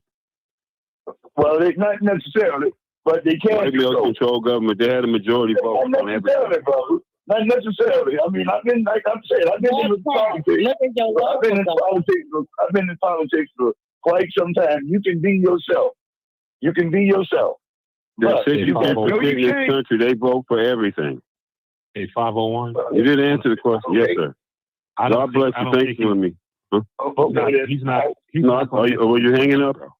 Oh, okay, I don't think he will. I can answer the question. It's for the back. It's for the backdrop. If they're taking on our bad attributes, they would have been changed everything. If we should take on the fact that they braiding the hair like us, they should do everything else we do. The country would be better off. All right, bro. Okay, well, you're not being realistic. Okay, if y'all want to keep that on your like when you wipe that off your face, then give me a house because it ain't working. I'm telling you, it ain't working. The agenda going forward is going to be about us removing every black person who does not represent our interests. But that ain't gonna happen. Thank you. That's not gonna happen. Yes, it You're is. not going to replace them with people who do hold our interests. That's just wishful thinking. But hey, old time. Hey, old time. And you know why you say that? Y'all killing me on here, boy. Hey, old time. I'm trying to be patient. Okay. I mean, that's okay. I mean, all they gotta do is wait for the midterm. All they gotta do is wait for the midterm election.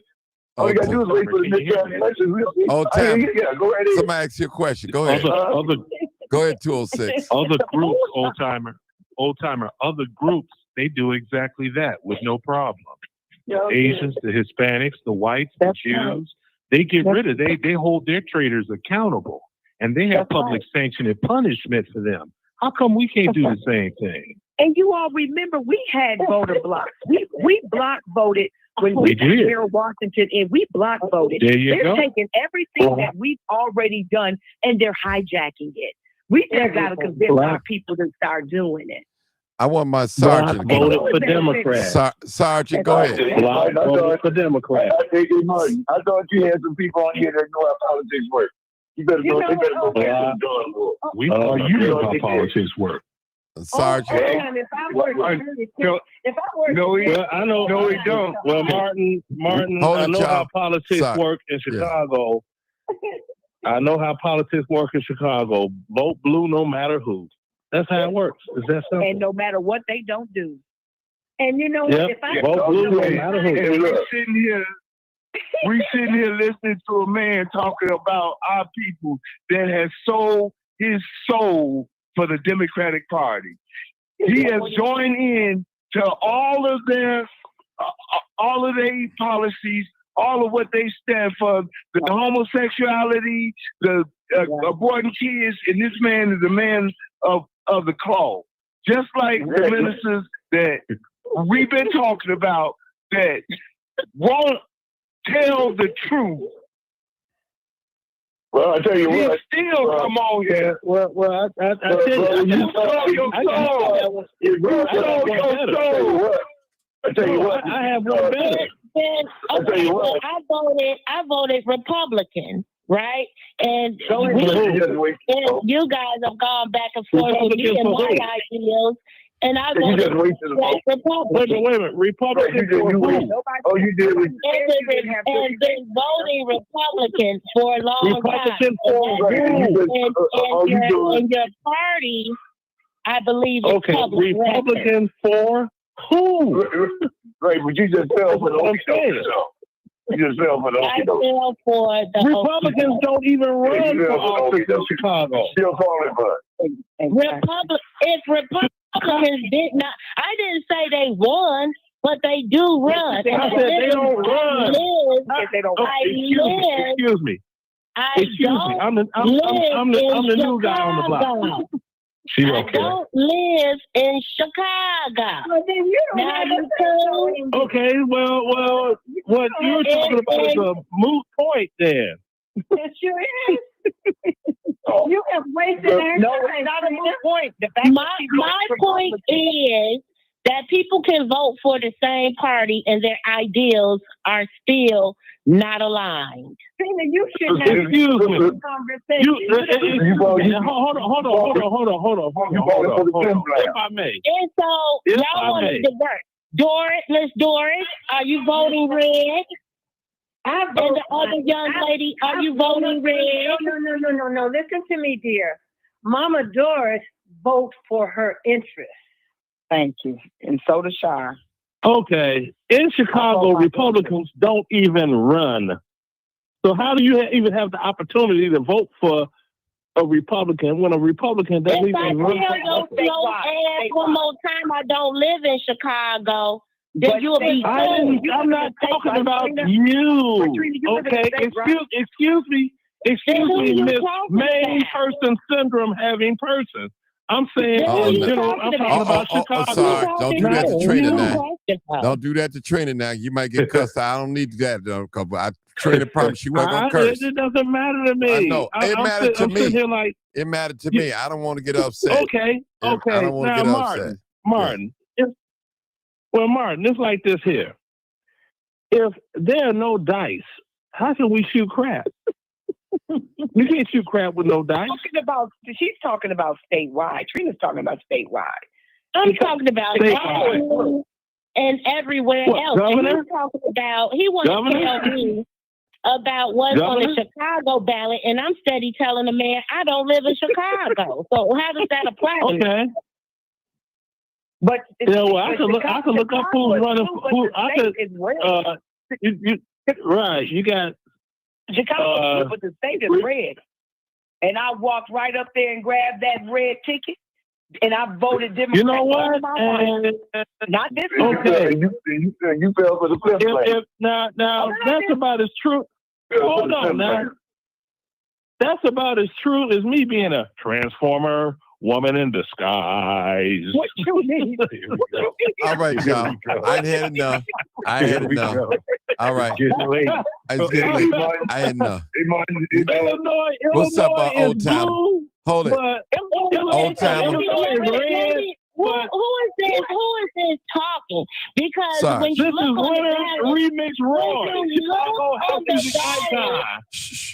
on the ballot, they have opposition. Okay, whether you vote for the opposition or not, Democrats have a Republican opposition. That's how the ballots roll out. Do people vote for them? No, not in Chicago. No, not in Illinois. This is a blue state, right? So what are you talking about? Like there are no Republican candidates that are going against these Dems. I'm talking about the city of Chicago.